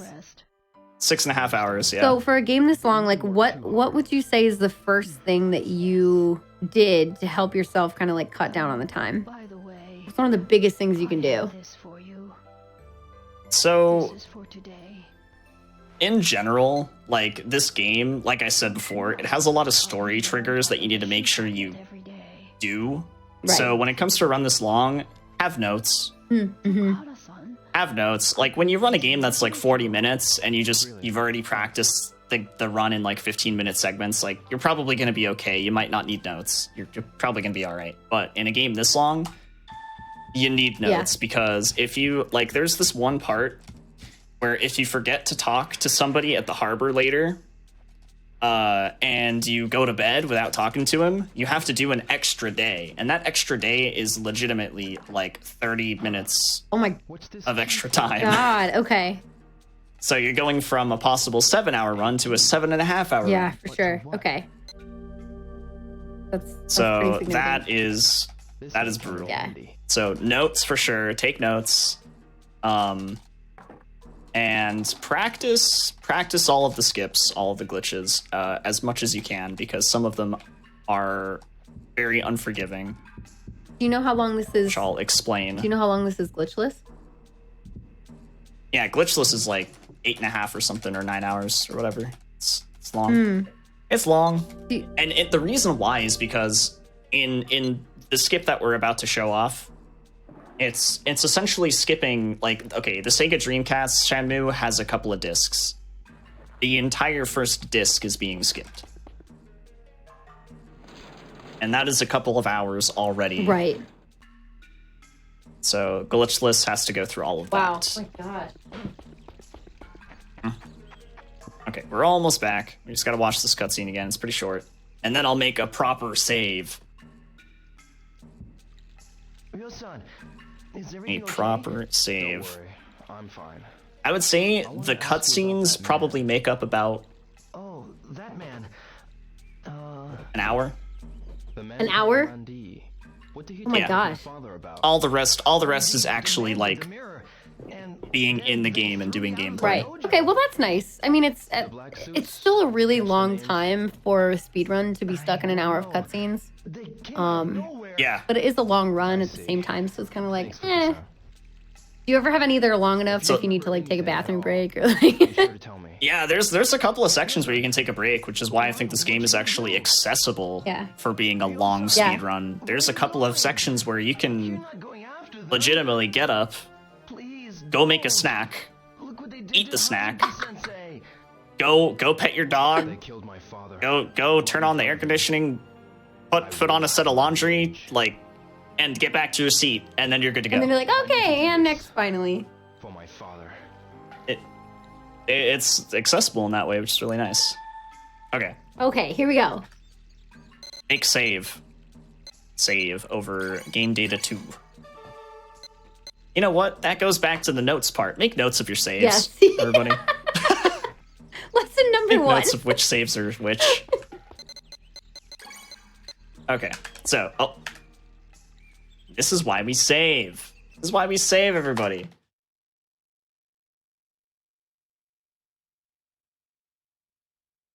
Oh no. Oh no, where's my audio? Uh-oh. Game, no. Don't do this. That was weird. There we go. I got it. Okay. Okay. We're good. We're chilling.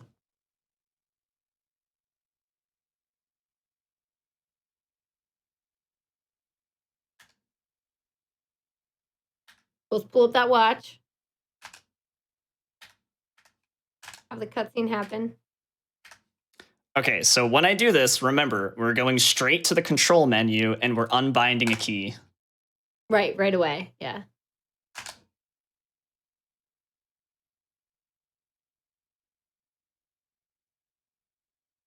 Aha. Nope. Okay. Nope. Ah. Oh, is it too late? Oh no! I messed up. But you made the save. It's not easy. It's not easy. Yeah, it's a good thing we made the Yes. save. Oh, the game And it's really easy to get the game back up. might have lost audio on stream. Oh. That's Hmm. let's try that. Now we do. Yay! Okay, good. My bad. Yeah. See, audio stuff is funny. Tech issues are the worst. Easy to fix though.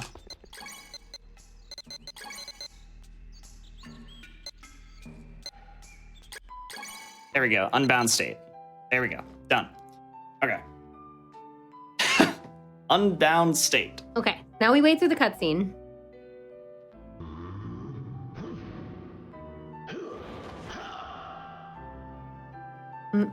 This is about a minute, right? I know we need elevator music. Yeah. Bam, bam. That's right. Bam. So yeah, how often would you say this is used throughout the run? Oh, very often. Yeah, okay. This is like the one thing that so this run used to be about 7 hours, and finding the unbound state glitch just took 30 minutes straight off. Oh wow, oh my gosh. So it's pretty big. That's awesome. And yes, this game did popularize QTEs. That's true. Correct. Oh, I had no idea. Oh. Alrighty. Okay.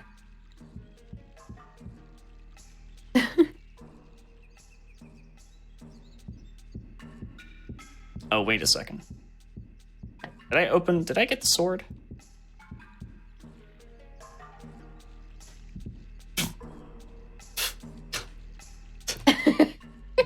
No! I'm the worst!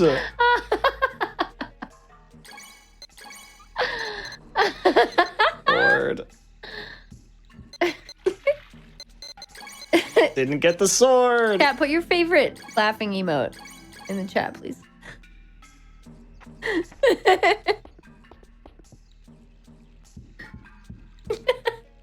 I forgot it. I do this so often.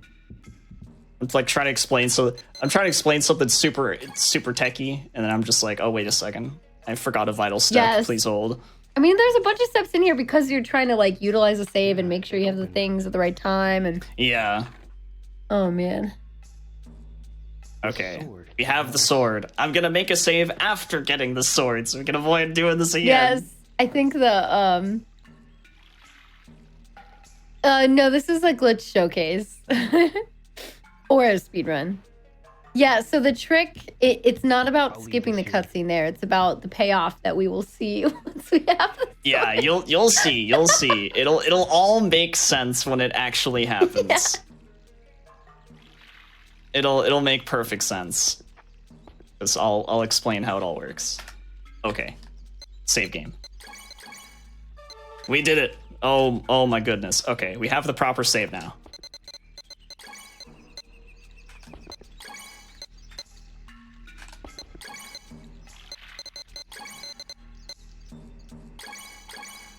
Okay, we're in an unbound state. Cutscene. Controller. Now we get to hear Ryu's like, yes, again. Which sound pretty funny. Keep your balance. That's right. That's literally the move in the speedrun that we use the most often. It's called the elbow assault, and we just elbow people to death. It's great. Oh, really? Well, they don't die, but It's kind of like punching them in fear. we knock them out. Yeah, a little Yeah. bit. Yeah, it's really powerful by the end of the run. It's great. really good. Yes. Good. Yes, good. Thank you, Hazuki Sensei. Okay. Okay. Here we go. Now then, we can actually do the rest of this.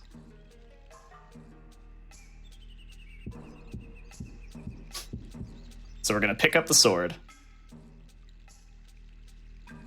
Okay. Gonna come to the center of the room here. We're going to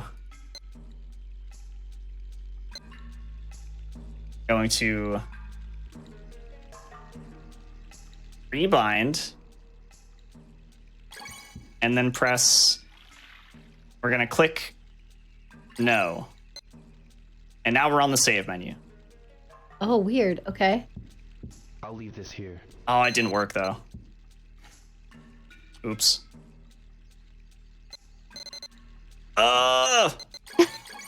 This trick is hard.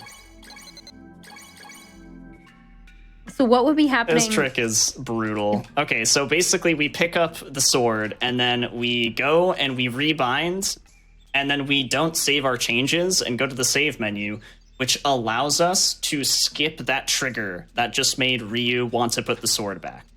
Okay. Oh, all right. And that is the storage animation part of this trick. Interesting.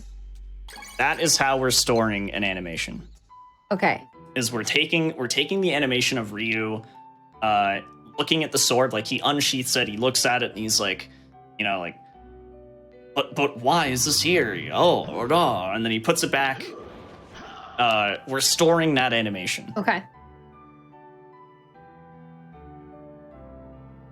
Keep your balance. Keep your balance.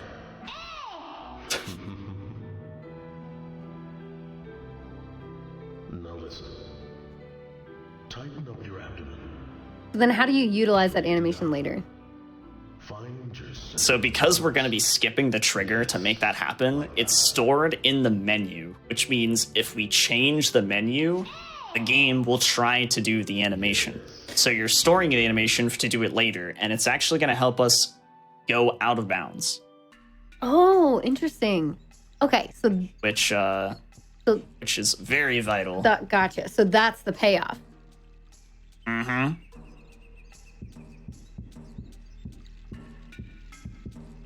Okay.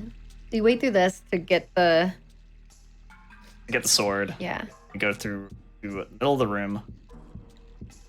I think I know what I did incorrectly this time.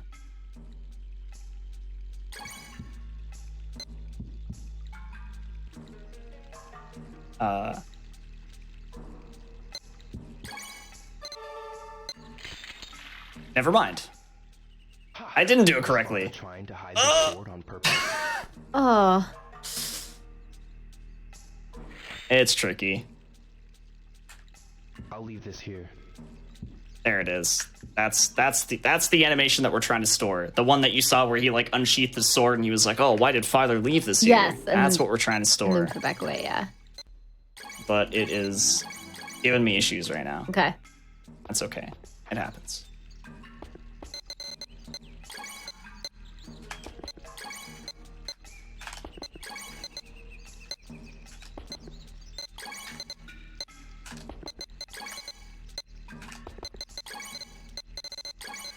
We just try one more time. Gotta do this again. How many different glitches in this game do you think we're going to be seeing today? Quite a few, because a lot of the other ones are not like this. This is like a bit faster. This is like the ultimate. This is like the ultimate crazy one, and it's Gotcha. obviously giving me troubles. The other ones, super easy. Gotcha. Super easy. Now listen. Tighten up your abdomen. Tighten up your abdomen. Straighten up. Find your center of Find your center of. Yes, like that. Hey. Yes. Yes. Good. Classic cutscene. Classic.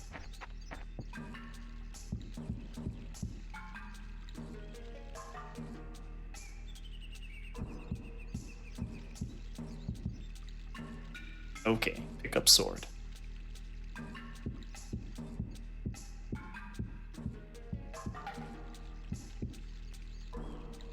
Okay.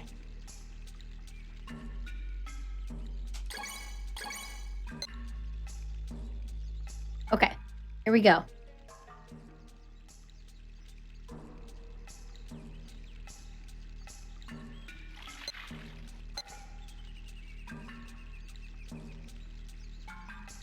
I'll leave this here. Oh my goodness.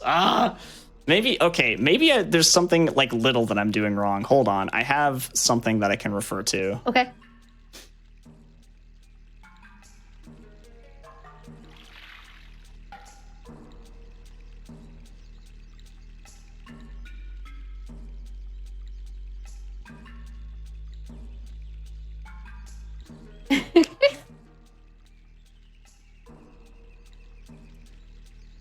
It's like the hardest thing to do in the game. Right. It's like right So- away. And it's right away, yeah. So like this is also a point where like if you don't get this, you just reset. Mhm. There's no like second try. Mhm. Is there something like do you have a save for later when you already have this stored? Yeah. Okay. If you can't figure out like the thing that makes this work, do you want to go ahead and like Yeah, we'll move on to the other things. yeah, like just show the result because like I think the concept is there. Like, yeah, it'd also be good to know like what is affecting it, like storing properly. Right. Yeah, I'm like so curious to see kind of like what happens.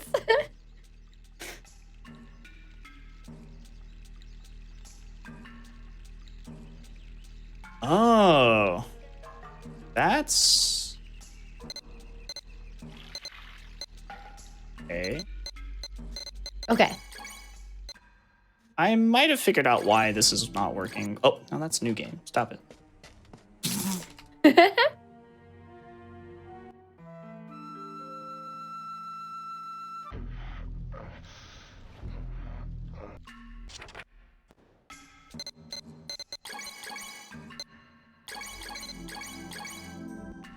Okay.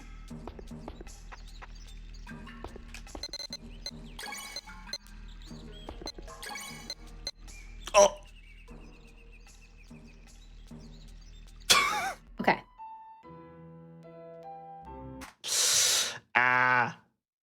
I messed up.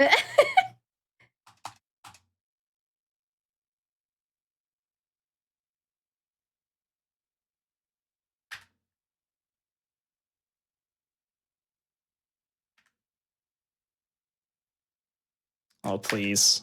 Please, audio, come back. Please.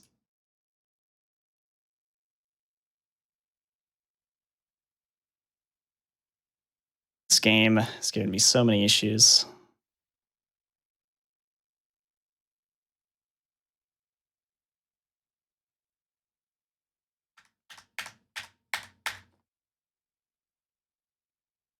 Okay. Please work. There we go. You guys have audio now. Okay. All right. Yay! Good lord. Perfect. Okay. This game is so shy. It's like, oh, I'm on GDQ. Oh, What am I gonna do? What do I do? Unbound state. Okay. Oh my goodness. Okay. Here we go. This is it. Through the This is the cutscene. final attempt. Final attempt.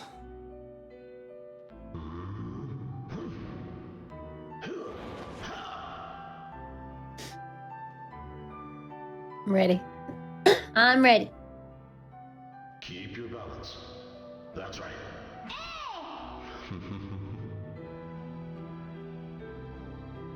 Now listen. Tighten up your abdomen. Straighten up. Find your center of balance. Yes, like that. Oh. Okay. Keep your balance, chat. Keep your balance. Do you know how somebody was able to find this? I do not remember who found this. Okay. Or how it was found.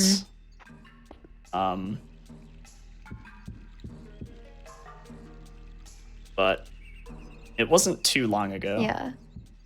I gotcha.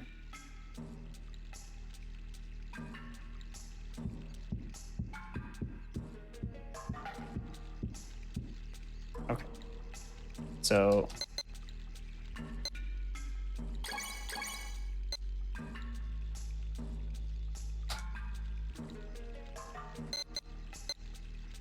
Okay.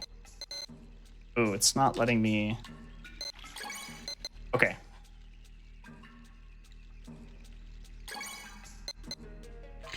What? That didn't work? Oh, it's like holding my breath. Why does this? Okay, actually, somebody. Who's in the chat? Is it Sai? Sai, you're here. Wow. Okay. I'm pressing A when it says to save changes. Is that incorrect? Because that's what it says in the tutorial. I can't believe there's another Shenmue runner here. That's insane. Nobody runs this game.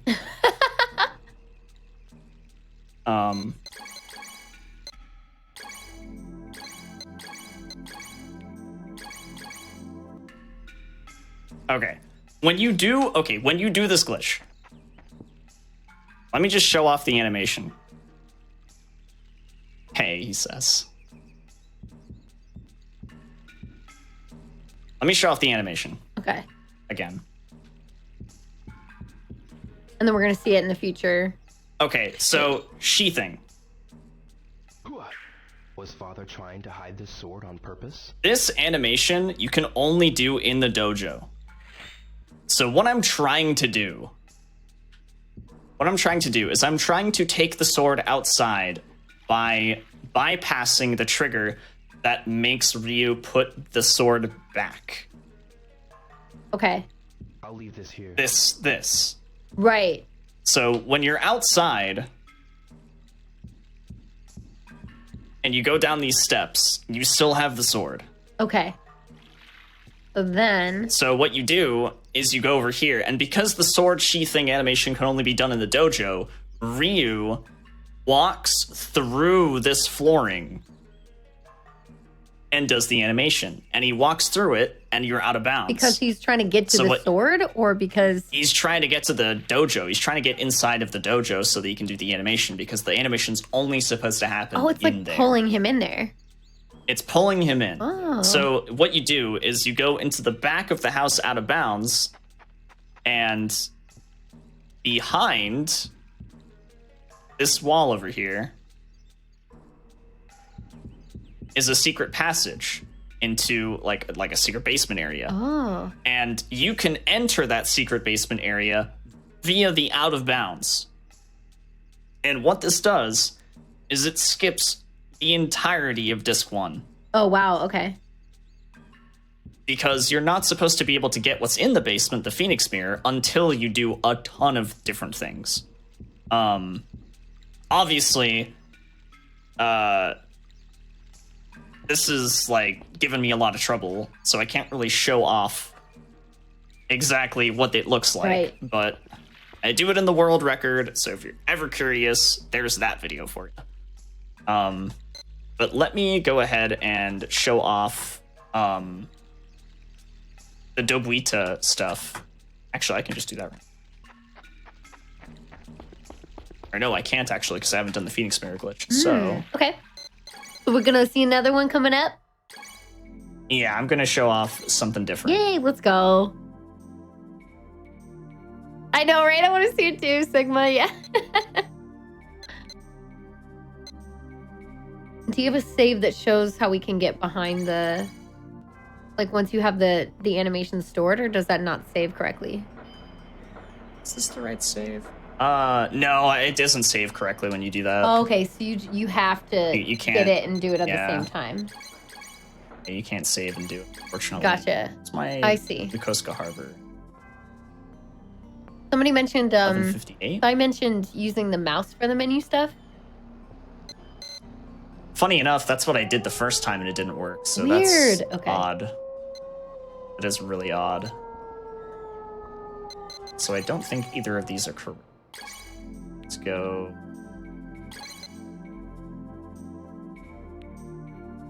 What's this? 612. This'll work.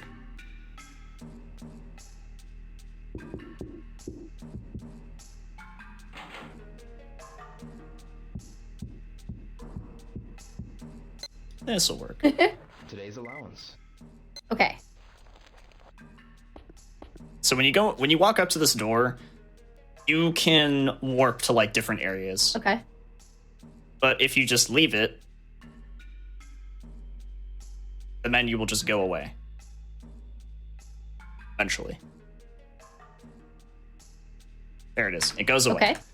Now, when you get out your watch, the game thinks that you're going to the door again, but you have your watch out. So you pick Dobuita while you have your watch out. Or I'm supposed to be in the menu right now. Well, this happens. This is a thing, Wait. Where? but that's not exactly what was supposed to Okay. happen. But this is a thing. Just want to show that off. Whoa. You're just randomly set somewhere out of bounds in Dobuita. That's so weird. I wish there was a cooler way to like utilize it for something, but that's just that. Anyways, let's go back to that save. This one. Yeah, this one.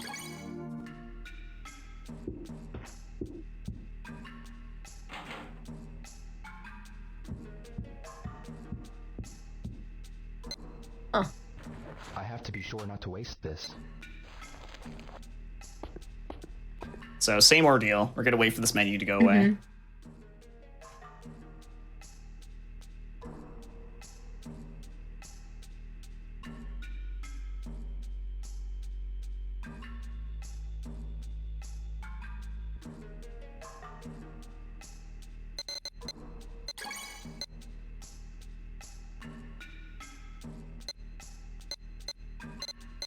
Oh. What's going on? It's weird. This game does not like me to do. Somebody wants to know. Oh, what? Oh.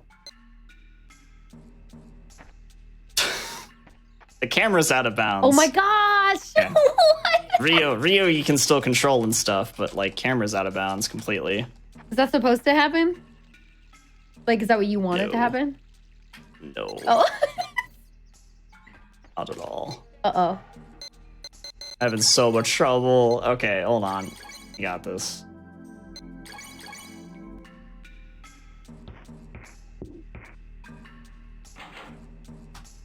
Like, it's been a while since I've ran the game. Yeah. But I didn't think I would have this much trouble doing some of these. Okay. So many animations in this game. Yes, I agree. Seems like a lot. Oh, that was right though.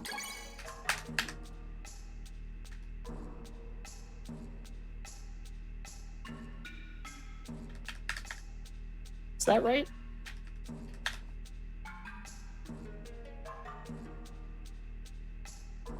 Am I eternally stuck? My watch? Did you soft lock? Is that it? I might have. Oh, oh no! Sega, by the way, Sega Watch, official Sega Watch. Oh yeah, that's true. I didn't even realize that actually. Okay, all right. What am I doing wrong here?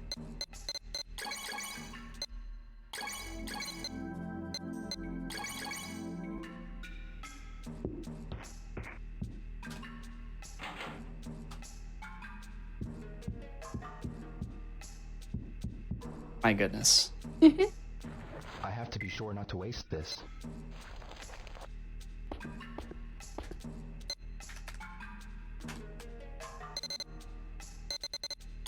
I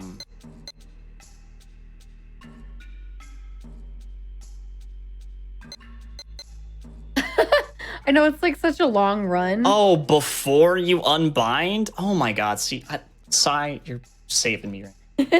Good lord. Rita. No wonder it wasn't working. Okay, boom. We're at Dobuita in an unbound state. Thank you, Sai. Yay! Yay! So the reason why... Yes, finally. We did it! Yeah, it's Huzzah! always like the simplest of things. I know. This is why I said, like, these are so specific. If you do one little thing wrong, it just ain't working. It just ain't working. So, gotta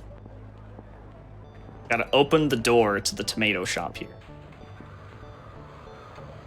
Okay. And then we're going to rebind. Okay.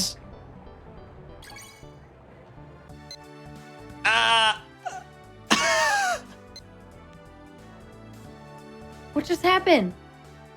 It wanted me to save changes. No. Oh, Lord. At least the music's good. I messed up. I accidentally didn't bypass the trigger. Oh, okay. Okay. That one should be a lot faster, right? Yeah. Okay.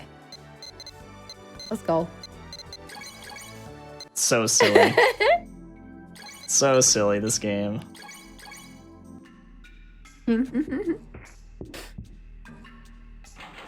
Almost at it. Essentially, like, this is like the crazy cool way of going out of bounds in Dobuita. That's what I'm trying to show off. Is it one of the first main areas you go to in the game? Yeah. Gotcha. Oh, that's Sakuragaoka. That's the wrong.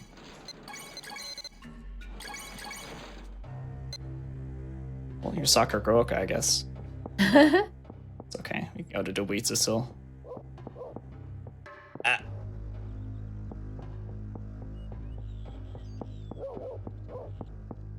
Gosh, how do you know where to go? Oh my gosh. I know, yeah, you just gotta run around with this menu open. It can be a bit rough sometimes.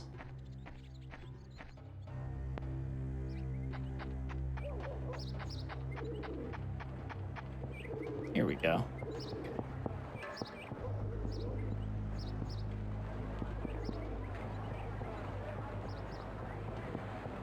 You running To the tomato shop. you running faster than usual, or is that just how the animation looks? It just looks really weird. Gotcha. Okay. When I have the camera like this. I gotta like tilt the camera because I need to know where I'm going. Yes, yeah, that makes sense. So funny. Okay, open the tomato shop door. Is it the soup store? Are you at soup? No! I did it again. My God. I might as well say hi to this guy really quick. Where is he? Get back on the screen, mister. Oh my god. Don't hide. Oh man. Tomato. No, not tomato. It's almost on the screen.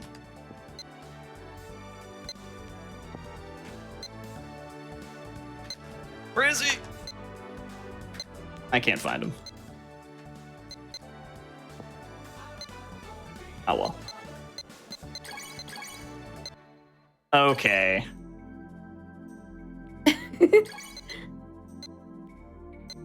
I'm done messing around. I'll show you the old school way of doing the Dobwita out of bounds. I'll just show you the old school version. Because this new school version is just absolutely destroying me in my own very existence. I'll show you the old school Dobwita skip. Okay. So how does this start? So, we're just going to travel to Dobwita. And there's essentially the staircase. The only staircase in the game that lets you do anything like this. And the reason why is because there's a part of it that is detached. Like it's like two separate staircases almost. Okay. And they're just next to each other, essentially. I guess that's how it's like made, or how it was made at the time. Okay. So there's like this little piece of geometry that doesn't quite necessarily fit. So I'm gonna go to the top of the staircase here. Okay. And we're gonna run down the first set, and then we're just gonna walk down the next set. And I tend to do this with controller because I find it a little bit easier, but well, actually, I'll do it with keyboard. We're gonna press left twice, and then hold left, and then we're gonna start running. Oh, we almost did it first try. Very close. But did you see how like Rio started to kind of run in place, like at the top right of that first staircase? Yeah, a little. He started to run in place a little bit, and that's what we're looking for. And this is all about timing. That is essentially what this skip is. It's just all timing. Almost. See, he kind of got stuck there a little bit. Ah. Okay. Didn't quite get it, but you can kind of see where he's starting to get stuck.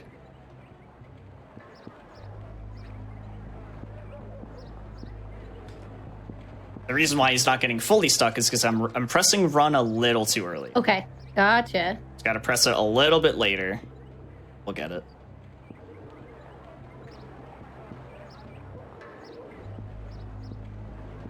There we go. So now the game thinks that I'm done with the staircase, but I'm not. Oh. Now I'm floating in air. Oh, nice. Here we go. So going back on the staircase will just put you back into a non-floating state, but because we're floating, there's some cool stuff we can do. So this guy right here, he owns a bakery, and he has this tray outside. What we're gonna do is we are going to talk to him. Okay. And that's gonna clip a. It's gonna. Oh no! Don't talk to him more. Oh. His bread isn't selling anymore. Oh no! It's because of Bob's Pizzeria and Tom's Hot Dogs. Oh my goodness! What are you gonna do? I'm gonna clip through the wall. Like, I don't want to talk to you anymore. So we're gonna clip through the entire bakery. Oh wow! Just by like, pressing like left and right a little bit to kind of shimmy his way in. And now we're out of bounds, and we can pretty much go anywhere we want in Dobwita.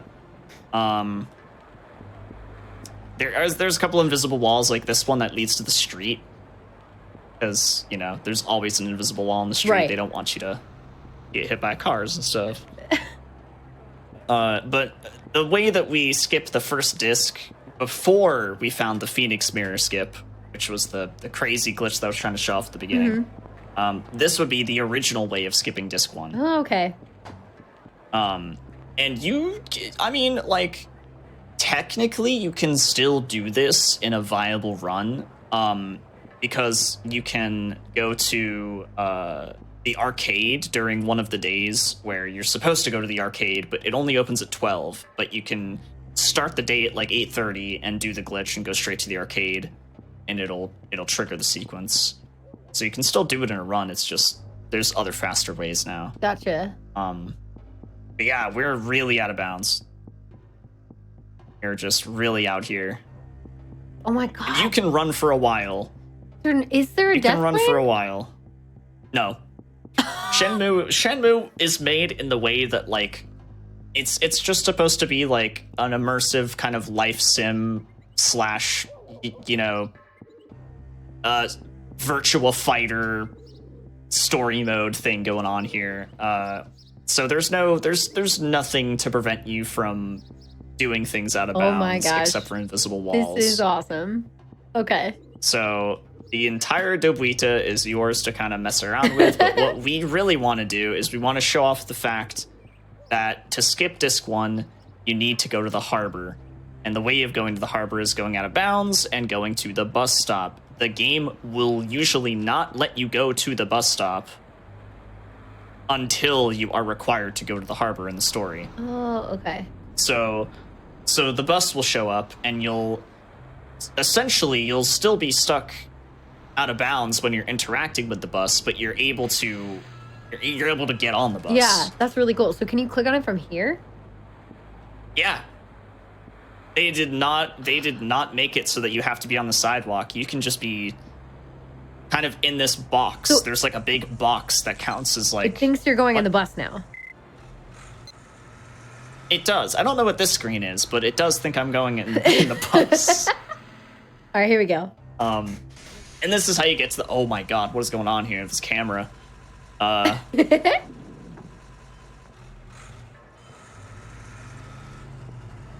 never seen those cameras before. Anyways, this is how you get to the harbor, and that's how you would skip disc 1. And that is the Dobuita out of bounds. And that, like I said, glitchless is hours longer, so that hours is pretty much all disc 1. Oh, wow. So most of your time save is that.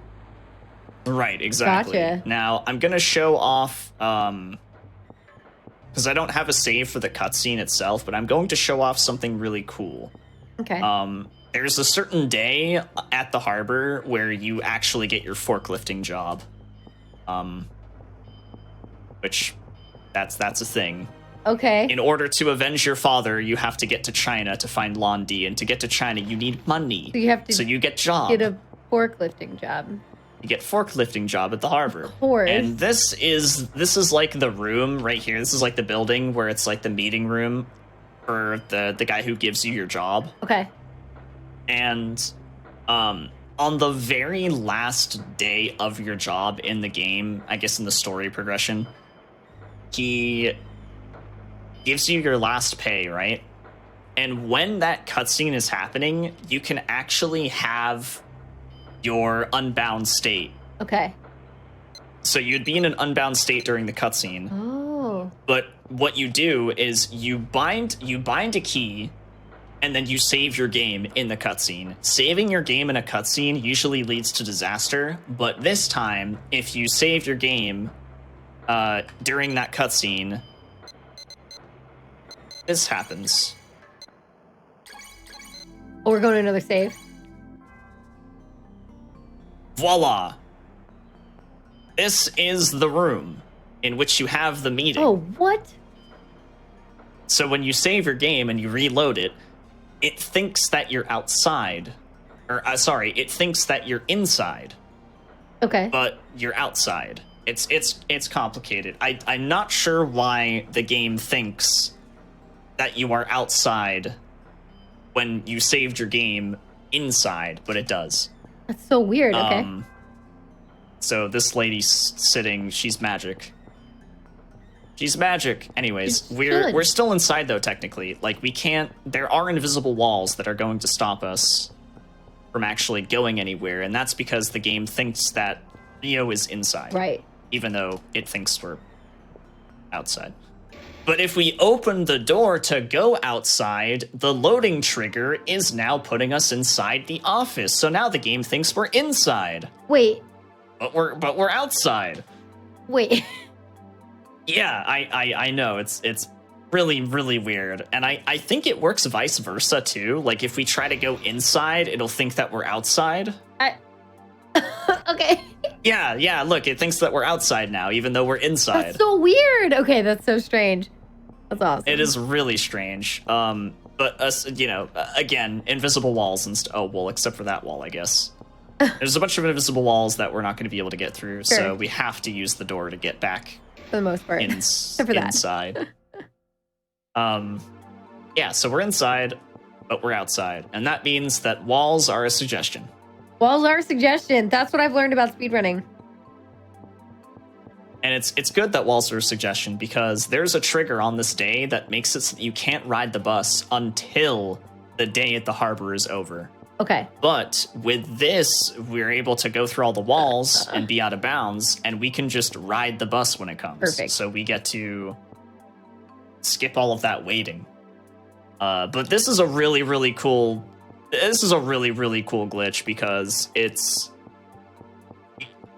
The first glitch that I was trying to show off, you're storing animations, and you're using an animation in an unintended area to get out of bounds, which allows you to get an item really early, which the game really even shouldn't let you pick up the Phoenix Mirror early. Right. It shouldn't, but it just does. It lets you do it. And so you skip the entirety of Disc 1, while this isn't a big skip, but you're tricking the game into thinking that you're somewhere that you are not.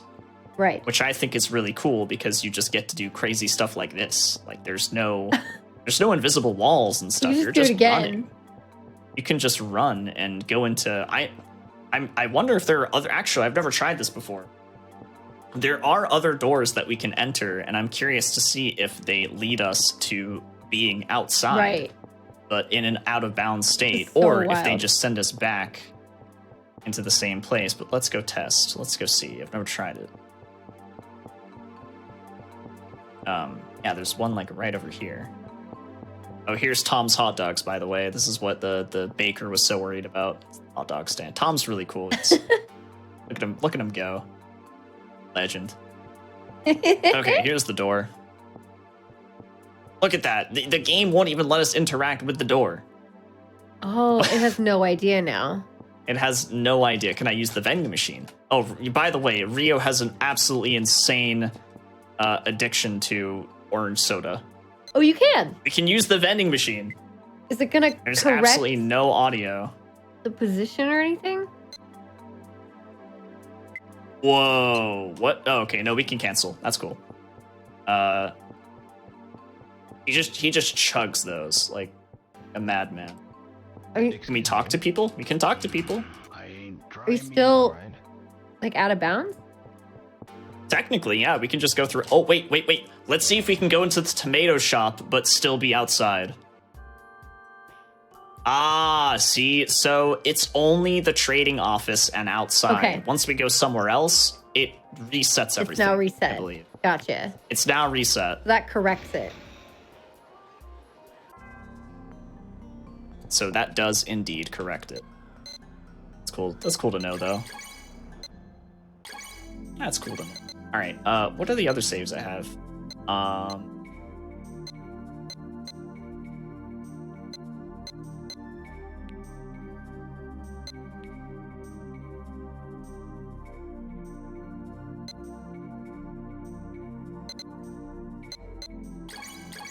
Game data 8, 11:58 a.m.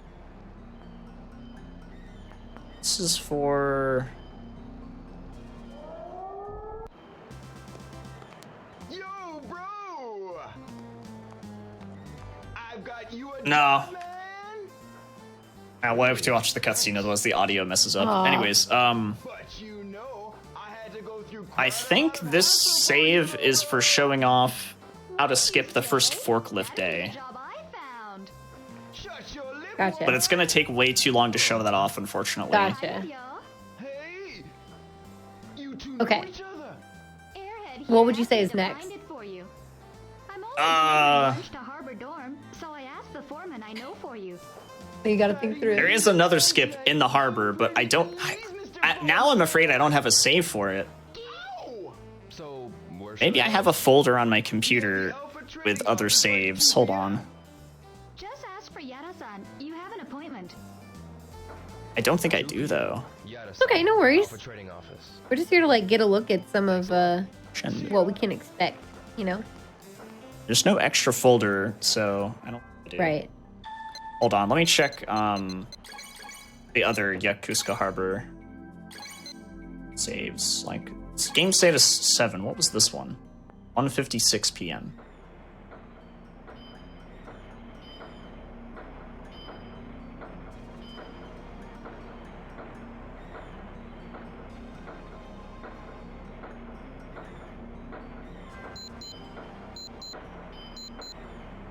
It's already this late?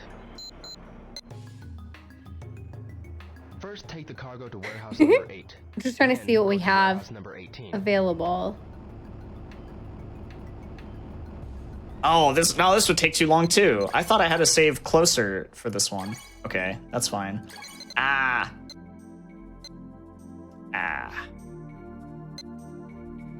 It's all good. This is just okay. This is just being in an out of bounds state again. Okay. Okay. So what is...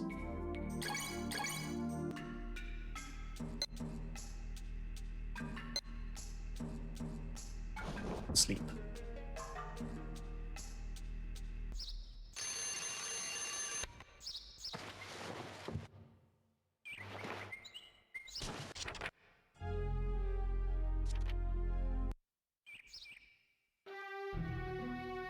Oh, this is just the end of the game. Oh, okay. The only other thing I can show off is that Phoenix mirror skip successfully. Okay. I thought I had more saves for this, but I don't suppose I did. That's okay. Or they're all earlier than I thought they would be, so they would take too long to show off. Right. I mean, it's a lot going on, and again, like it's a really long speed run. So just having like Yeah. Take care. some examples of like how the glitches will work in this, I mean, is definitely interesting enough to begin with. You know. Yeah, the unbound menu state we use in quite a few places. Some of them will actually be in an unbound state during QTE cutscenes. Okay. So what we'll have to do is we'll have to actually use the controller to do the QTEs, because if you use the keyboard, it just messes up your menu. Oh wow. And that also allows us to skip waiting segments.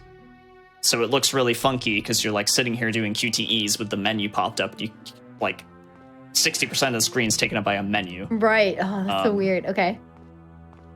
And then there's also the Dobuita out of bounds that I showed you, where you go out of bounds and you go to the arcade early to fight, to do a fight to get your ticket to China, which gets eaten. Somebody eats your ticket. They eat it? They eat it. Why? They eat 'Cause it. they don't like you? Yeah. Really? Yes. What? And he a lot of people call him the Gollum of the game because he's got a crazy It voice. doesn't make any sense. He's a funny dude. That's so weird. Funny dude.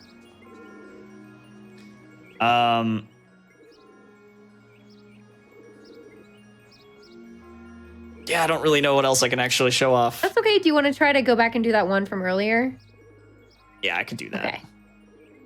I mean, it's up to you. I mean, this is like your time and like what you think you'd be good, you know, what you have available, basically. Yeah. Yeah. I think this game was definitely a good choice, but at the same time, it's just Hard. Yeah. it's got some stuff in it that is really difficult. Right. And again, like with its length and trying to prepare everything based around that can be really tough to have ready. Like you only have so many save files that are like obviously available, and Okay, here we go. Trying to get audio We're for you back, guys chat. back. We're back. We're back.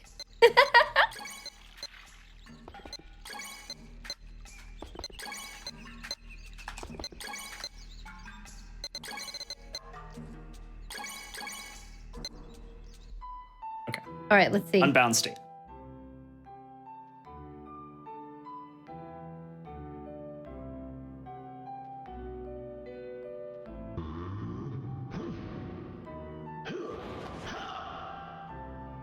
Oh, to Goro? Yeah, Goro's a really funny character. Keep your balance. Who's Goro? That's right. So Goro's the guy with like the pompadour, Oh, the one we just saw. whatever it's called. Yeah. Sure. You know, his hair enters the room before he does. Yes. Okay.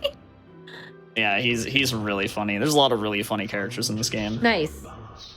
So he's just like entertaining in general. Like, is he like comic relief? He's pretty almost? entertaining, yeah. Yeah. Yeah. Cool. It's got a couple of cutscenes where you're like, yeah, I'm glad I watched this now. Yeah. I'm sure.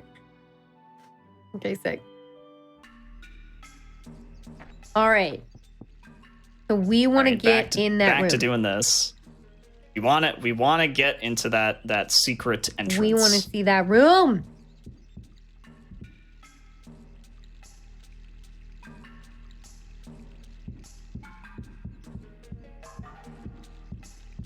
Okay. Okay. Find. So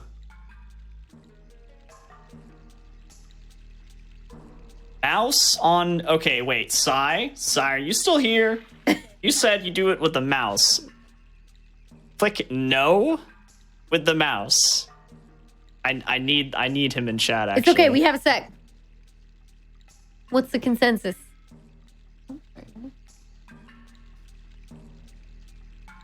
What am I watching? You're watching some very strange. I don't know if I call it menu. Like, we're watching some glitch stuff right now. very crazy glitch involving storage All right, Sai of an is here. animation. We're getting help. Okay, so do I click no with the mouse here, or do you press A? Because, funny enough, this is one of those really small things that makes or breaks this glitch. If you press no with the A button, or if you press it with the mouse click. Okay. Yeah, you need to say no here. So, with the A button or the mouse click? Here we go. This This tutorial. could be the savior. We're jumping into tutorial land. Which should be a name of another show. Here we go. Doesn't matter on this one. Switch to the save tab and click on a file. Does it matter on this one? It does, though, because Why does this sword have no hands? Oh, it's fine. We got This is this. mouse. Okay, mouse that time.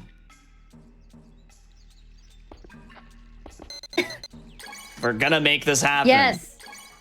If this is the last thing we do We're tonight, gonna make it happen. this is gonna be it.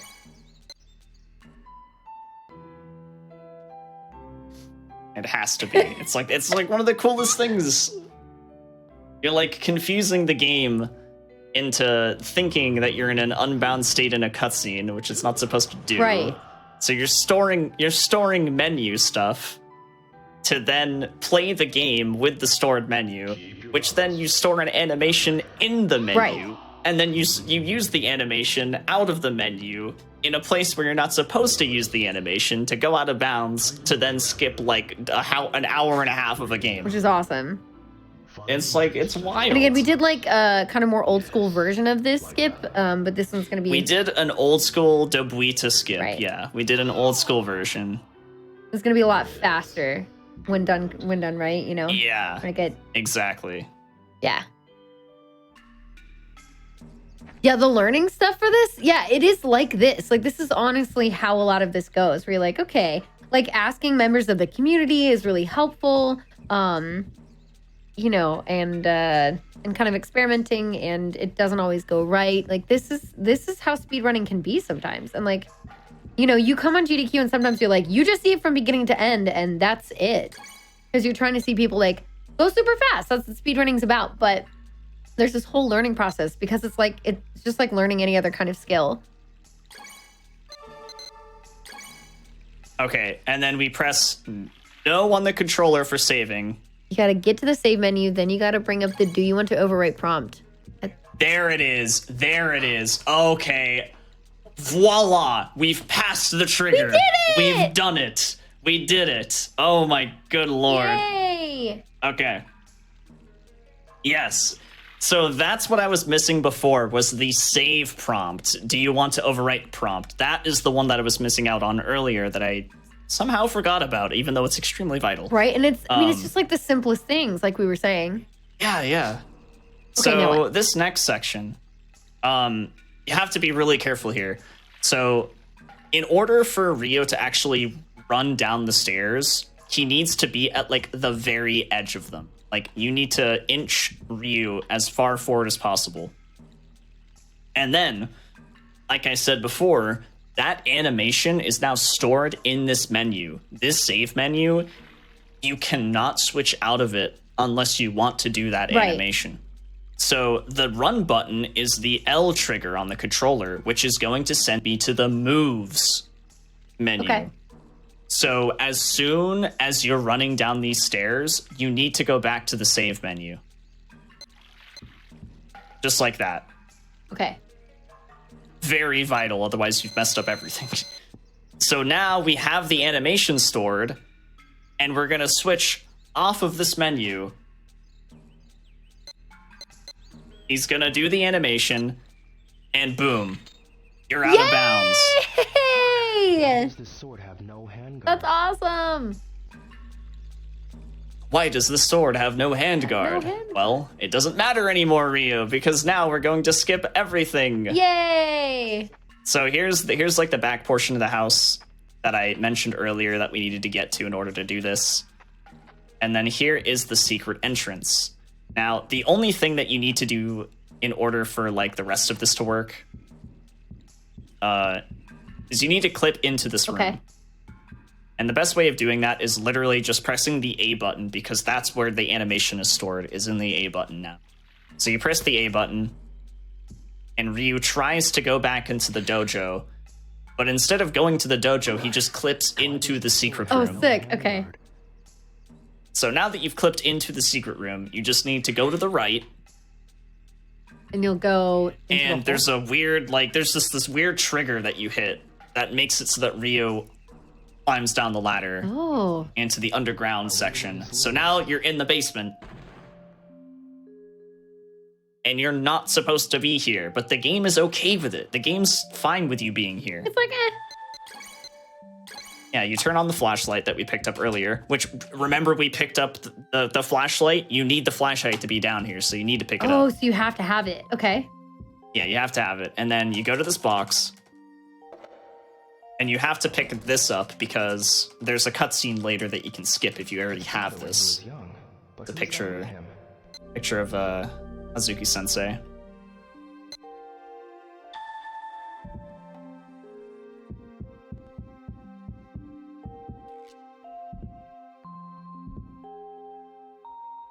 Okay. Oh, right. Here we go. Look. These scratches There we must go. be from the shells. I was like, huh, why can't I interact with this yet? Yeah. Because you have to look at the right thing. Okay. Yep. Then can you pull it back? There's a lot of that in this game. Oh, okay.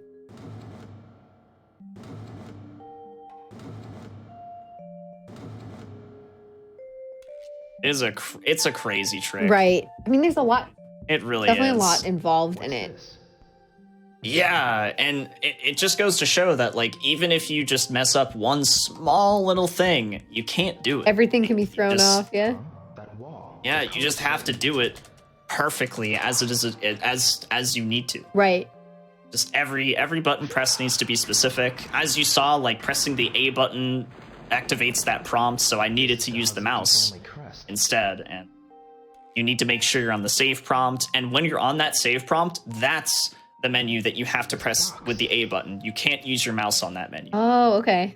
So you have to, like, switch back and forth. Weird. But yeah, you break open this, and boom, there's the Phoenix Mirror. That is the Phoenix Mirror skip in Shenmue.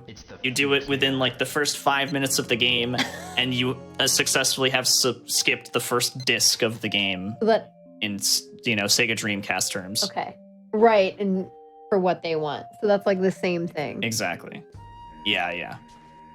Now, because I've done this, Okay. this cutscene plays, and if I recall correctly, like this cutscene is what makes it so that you can go to the harbor now. So that Dobwita skip that I showed you guys earlier, like that is not even needed anymore because of this. Oh, okay. So, yeah, doing this allows you to go to the harbor. I have a feeling about it, but I can't explain. Hey, see what I mean? Awesome. Dangerous. So then this is the other way to skip it. So oh yeah, you said this skips like hours. How much does the save base compared to like the older strat that you did earlier?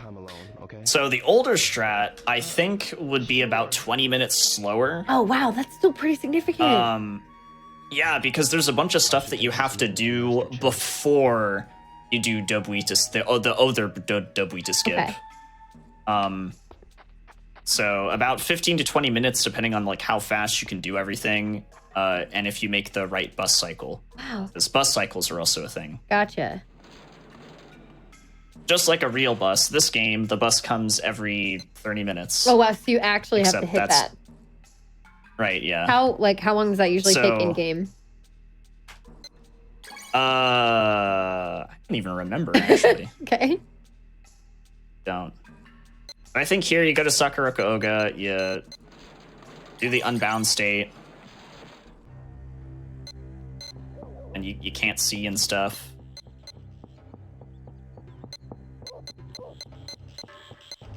And now I can show off like the cutscene of you getting to the harbor, because like you've never gone to the harbor before. So when you actually do get to the harbor, the cool cutscene plays, and I think that's when you switch discs. Oh, okay. On the Dreamcast. Look at us So go. let me show off that real quick. It has a frame rule. Yes, exactly. The bus has frame rules. Hit a wall. That's cool.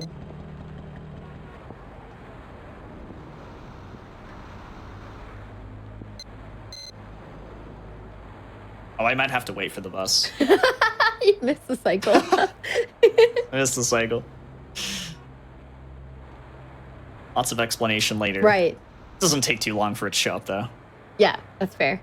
Look, with the fact that we've made it this far is awesome. And it's really cool. I mean, it's honestly really, really cool to see it work and to see the fix happen and to like figure out what's going on. Like, there's a whole process. Yeah. But it's felt totally worth it. Right? Yeah, it's super cool. Hopefully this is a good incentive for you all watching to be like, hey, you know what I want to do? I want to see the rest of this run. And you can go check that out. Where's the best place to check that out? Speedrun.com or YouTube or like one of your channels? So speedrun.com, I would say, because that'll lead you to my Twitch highlight of the record. I don't have it on YouTube because rendering a 6.5 hour video, I don't know why. It just, doesn't want to do that. It just takes a lot of time, just doesn't want to do it. It's like, for sure. 6.5 hours. Yes. Adobe Media Encoder doesn't feel like working today. Yeah. You can always export That's directly, fine. but that's up to you. I was thinking about doing that because I don't think I'll ever have enough time to render that. Yes. I get that. But yeah, it is yeah, you can see it on SRC via my highlight. It's a pretty solid run. I only mess up like one trick the run. And funny enough, the biggest reset point of the entire game is at the very end, after you're done playing the game for 6 hours and 20 minutes. Oh my god. Oh my gosh. That's horrible. Why? So, you know that guy that eats your ticket? Yes. Yeah, he's the final boss. Oh, what? Okay. So what can happen then?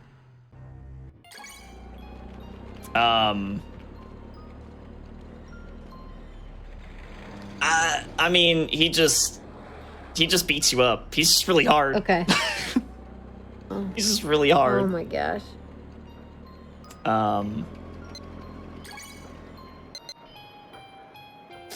I don't remember if I need to be in an unbound state here. Well, we're at the harbor. We've made it. I think I need to go to the save. So something I failed to mention is that the save screen stops the in-game time. Oh, interesting. Yeah. Okay.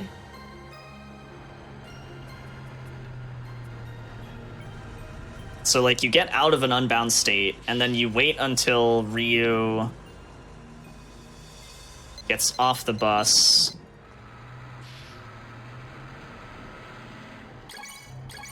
You go back to an unbound state.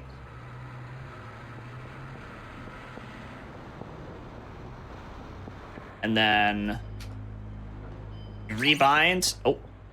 Keep the unbind so you can skip the Goro Yes. cutscene. Yeah. Okay. So there was a cutscene that was just supposed to happen that I completely skipped because we're on the save screen. Right. The save screen bypasses triggers. Oh, sweet. Okay, right. So there was a Goro cutscene where you have to do a bunch of QTEs.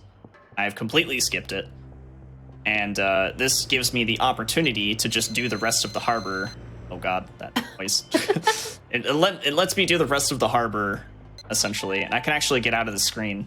Wait a minute. Wait a minute. Hey, You're not authorized. You can't be here without authorization. Skip Goro tragedy. Oh, drats, chat. I wonder if there's another way in. Oh. Cow. Oh, no. Oh no. So that's another cool skip there. But this is just kind of all showcasing, like, this first skip of the game, that Phoenix Mirror skip, leads to you doing a bunch of other skips Right. in order to, like, bypass a lot of triggers and make the game start off, like, really fast. I would say the second half of the speed run is the one that slows down a bit, even though it has glitches and skips and stuff. Interesting. Like, there's a skip that you do where you have to do an entire fighting sequence against a bunch of dudes with that unbound menu up. Just so that you can make an earlier bus cycle. Oh, no. That seems really tough. It can be really tough, Yeah. because sometimes the enemies in the game are just like, oh, well, we're gonna be the beefiest sailors tonight and just beat you up. Because that's like the classic, that's one of the classic memes of this game, is like Rio's trying to find sailors. And he just asks random people in town, like, do you know where I can find sailors? I hear voices. And they're just like, I don't the know. harbor? Yeah. The harbor, I guess? When you look at this invoice, That's really the good. address is wrong. So my it God. is. I've asked them 1,000,000 times to get it right. Yeah, it says right here, Old Warehouse District. What are they thinking? So everything that I'm doing right now is before you find the Phoenix Mirror. So there's another warehouse number 8. So you're not even supposed to know the Phoenix Mirror exists at this point of the game, legitimately. Oh, okay. Right, but you have we've it in done your all inventory. that. So, Exactly, yeah. yeah. So, there is one, like, a really annoying thing that I can't show, is, you can't go see Master Chen yet, which Master Chen is, like, the person who lets you know about the Mad Angels, which is, like, the gang that hangs out in, like, the harbor, Okay. and they, like, have a big portion of, like, the harbor's, area to, like, transport, like, drugs and stuff, and they're bad people. So he lets you know about them, and he helps you out and tries to aid you in your revenge scheme. So you would go over to the old Warehouse 8, which is over here, and you would do this at nighttime, and you would find Master Chen. And at that point, Master Chen tells you that the Phoenix Mirror is somewhere at your house. And So what you do is you go back home and you go to sleep. okay. You wake back up, and you don't have to do anything because you already have the Phoenix Mirror, so you just go straight back to Warehouse 8 and go see Master Chen. So Master Chen is like, oh, but there was another mirror, it's the Phoenix Mirror, and Ryu's like, the Phoenix Mirror? Oh, wow, what's that? Oh, that sounds really important. And you just have it in your Yeah, pocket. exactly. It's pretty funny. Awesome. So Yeah. so that's how it progresses from there. Gotcha. Yeah, it plays out really funny in that way. Nice. But a lot of the other skips and stuff, like the unbound menu glitch, is something that's really important to do with a lot of those other skips. Right. How many? Obviously, in I was gonna say, like, how many cutscenes do you think you skip with that? so many. Oh, okay, it's a lot. There's a cutscene at the beginning of the game where if you don't do the Phoenix Mirror skip, there's like this old lady who's having a really hard time reading like the signs outside of people's houses. So she's like, I'm trying to find this specific house, and Ryu's like, that's okay, I'll find it for you. Go wait in the park, and I'll come get you when I know where it is. Okay. And because it's a speed run, you never see her again, and she lives in that park for the rest of eternity. Oh no! There's also another cutscene where you find one of the kids in the town has found a stray cat, and you feed the cat, and then afterwards you don't feed it ever again. So not only is Ryu so dead set on revenge, it makes him leave a grandma in the park for the rest of eternity and not take care of a cat. Oh my gosh! He becomes a monster in his quest That for happens revenge. all the time in speedrunning Truly. too, though. Like, you just leave Yeah. things die. You just don't care. You skip over things. Just so neglectful Yes, of speedrunners. Can't believe it. Or like in SA2, all the stuff you do to the poor chows. Like, it can be. Oh, yeah. It's intense. Awesome. Goodness. So we've so that's so this is about the end of what you want to show for this, right? Pretty much, Awesome. yeah. There was other stuff, but my saves were not set for doing them That's totally fair. in a timely manner. Dude, that's totally fair. I think you did an amazing job. Like, just being able to keep up with stuff, and like figuring out the right path when you're like, oh, I don't have this ready, like, or like, I don't know. Like really good recovery on that. Plus, you did an amazing job with F.E.A.R. So it's been a really, really fun show. You know, tech hiccups happen and all kinds of things happen like that, but you are one of the chillest people who handles things really, really well. So I think everybody got to see a fantastic example of somebody figuring out, like, you know what, everything's okay, and like, here's the way to do it. Like, we're gonna make it work. So yeah, I really appreciate that. Honestly. Yep. Yes, but keeping it chill. Maxi is educational as well. Oh, I'm sorry. Just keeping it chill and informative and educational. Yes. Yeah, absolutely. At the same time. So yeah, you can see Maxi is very knowledgeable and super chill and very fun. Has a wonderful stream. So please let us know where we can find you. Tell us everywhere that we can find you and watch and what you're working on. So twitch.tv/MaxiLobes. I am Maxi Lobes on like everything. So if you want to find me on Twitch, twitch.tv/MaxiLobes, Twitter @MaxiLobes, my YouTube, Maxi Lobes. I'm the one and only Maxi Lobes. If there's another Maxi Lobes out there, they're basically the fake hedgehog and you know that meme. But yeah, I speedrun a lot of games, everything from the classic horror games of Resident Evil, Silent Hill, Fatal Frame, to the kind of more first-person oriented stuff like Condemned and F.E.A.R, which I showcased today. Mm-hmm. And then I also run just random tidbit games like this game and Lord of the Rings, Return of the King, and oh right, just sometimes I just like to get out of my comfort zone and find a good speed game that isn't necessarily similar to what I usually run. Back for Blood most recently is a game that I've been running. That's a lot of fun, really random and chaotic. Cool. So is that what you're working on right now, or like what's your main focus? I think my main focus right now is definitely just to have some fun with Back for Blood while it's fresh. Cool. But I'm also doing my second playthrough of Dark Souls.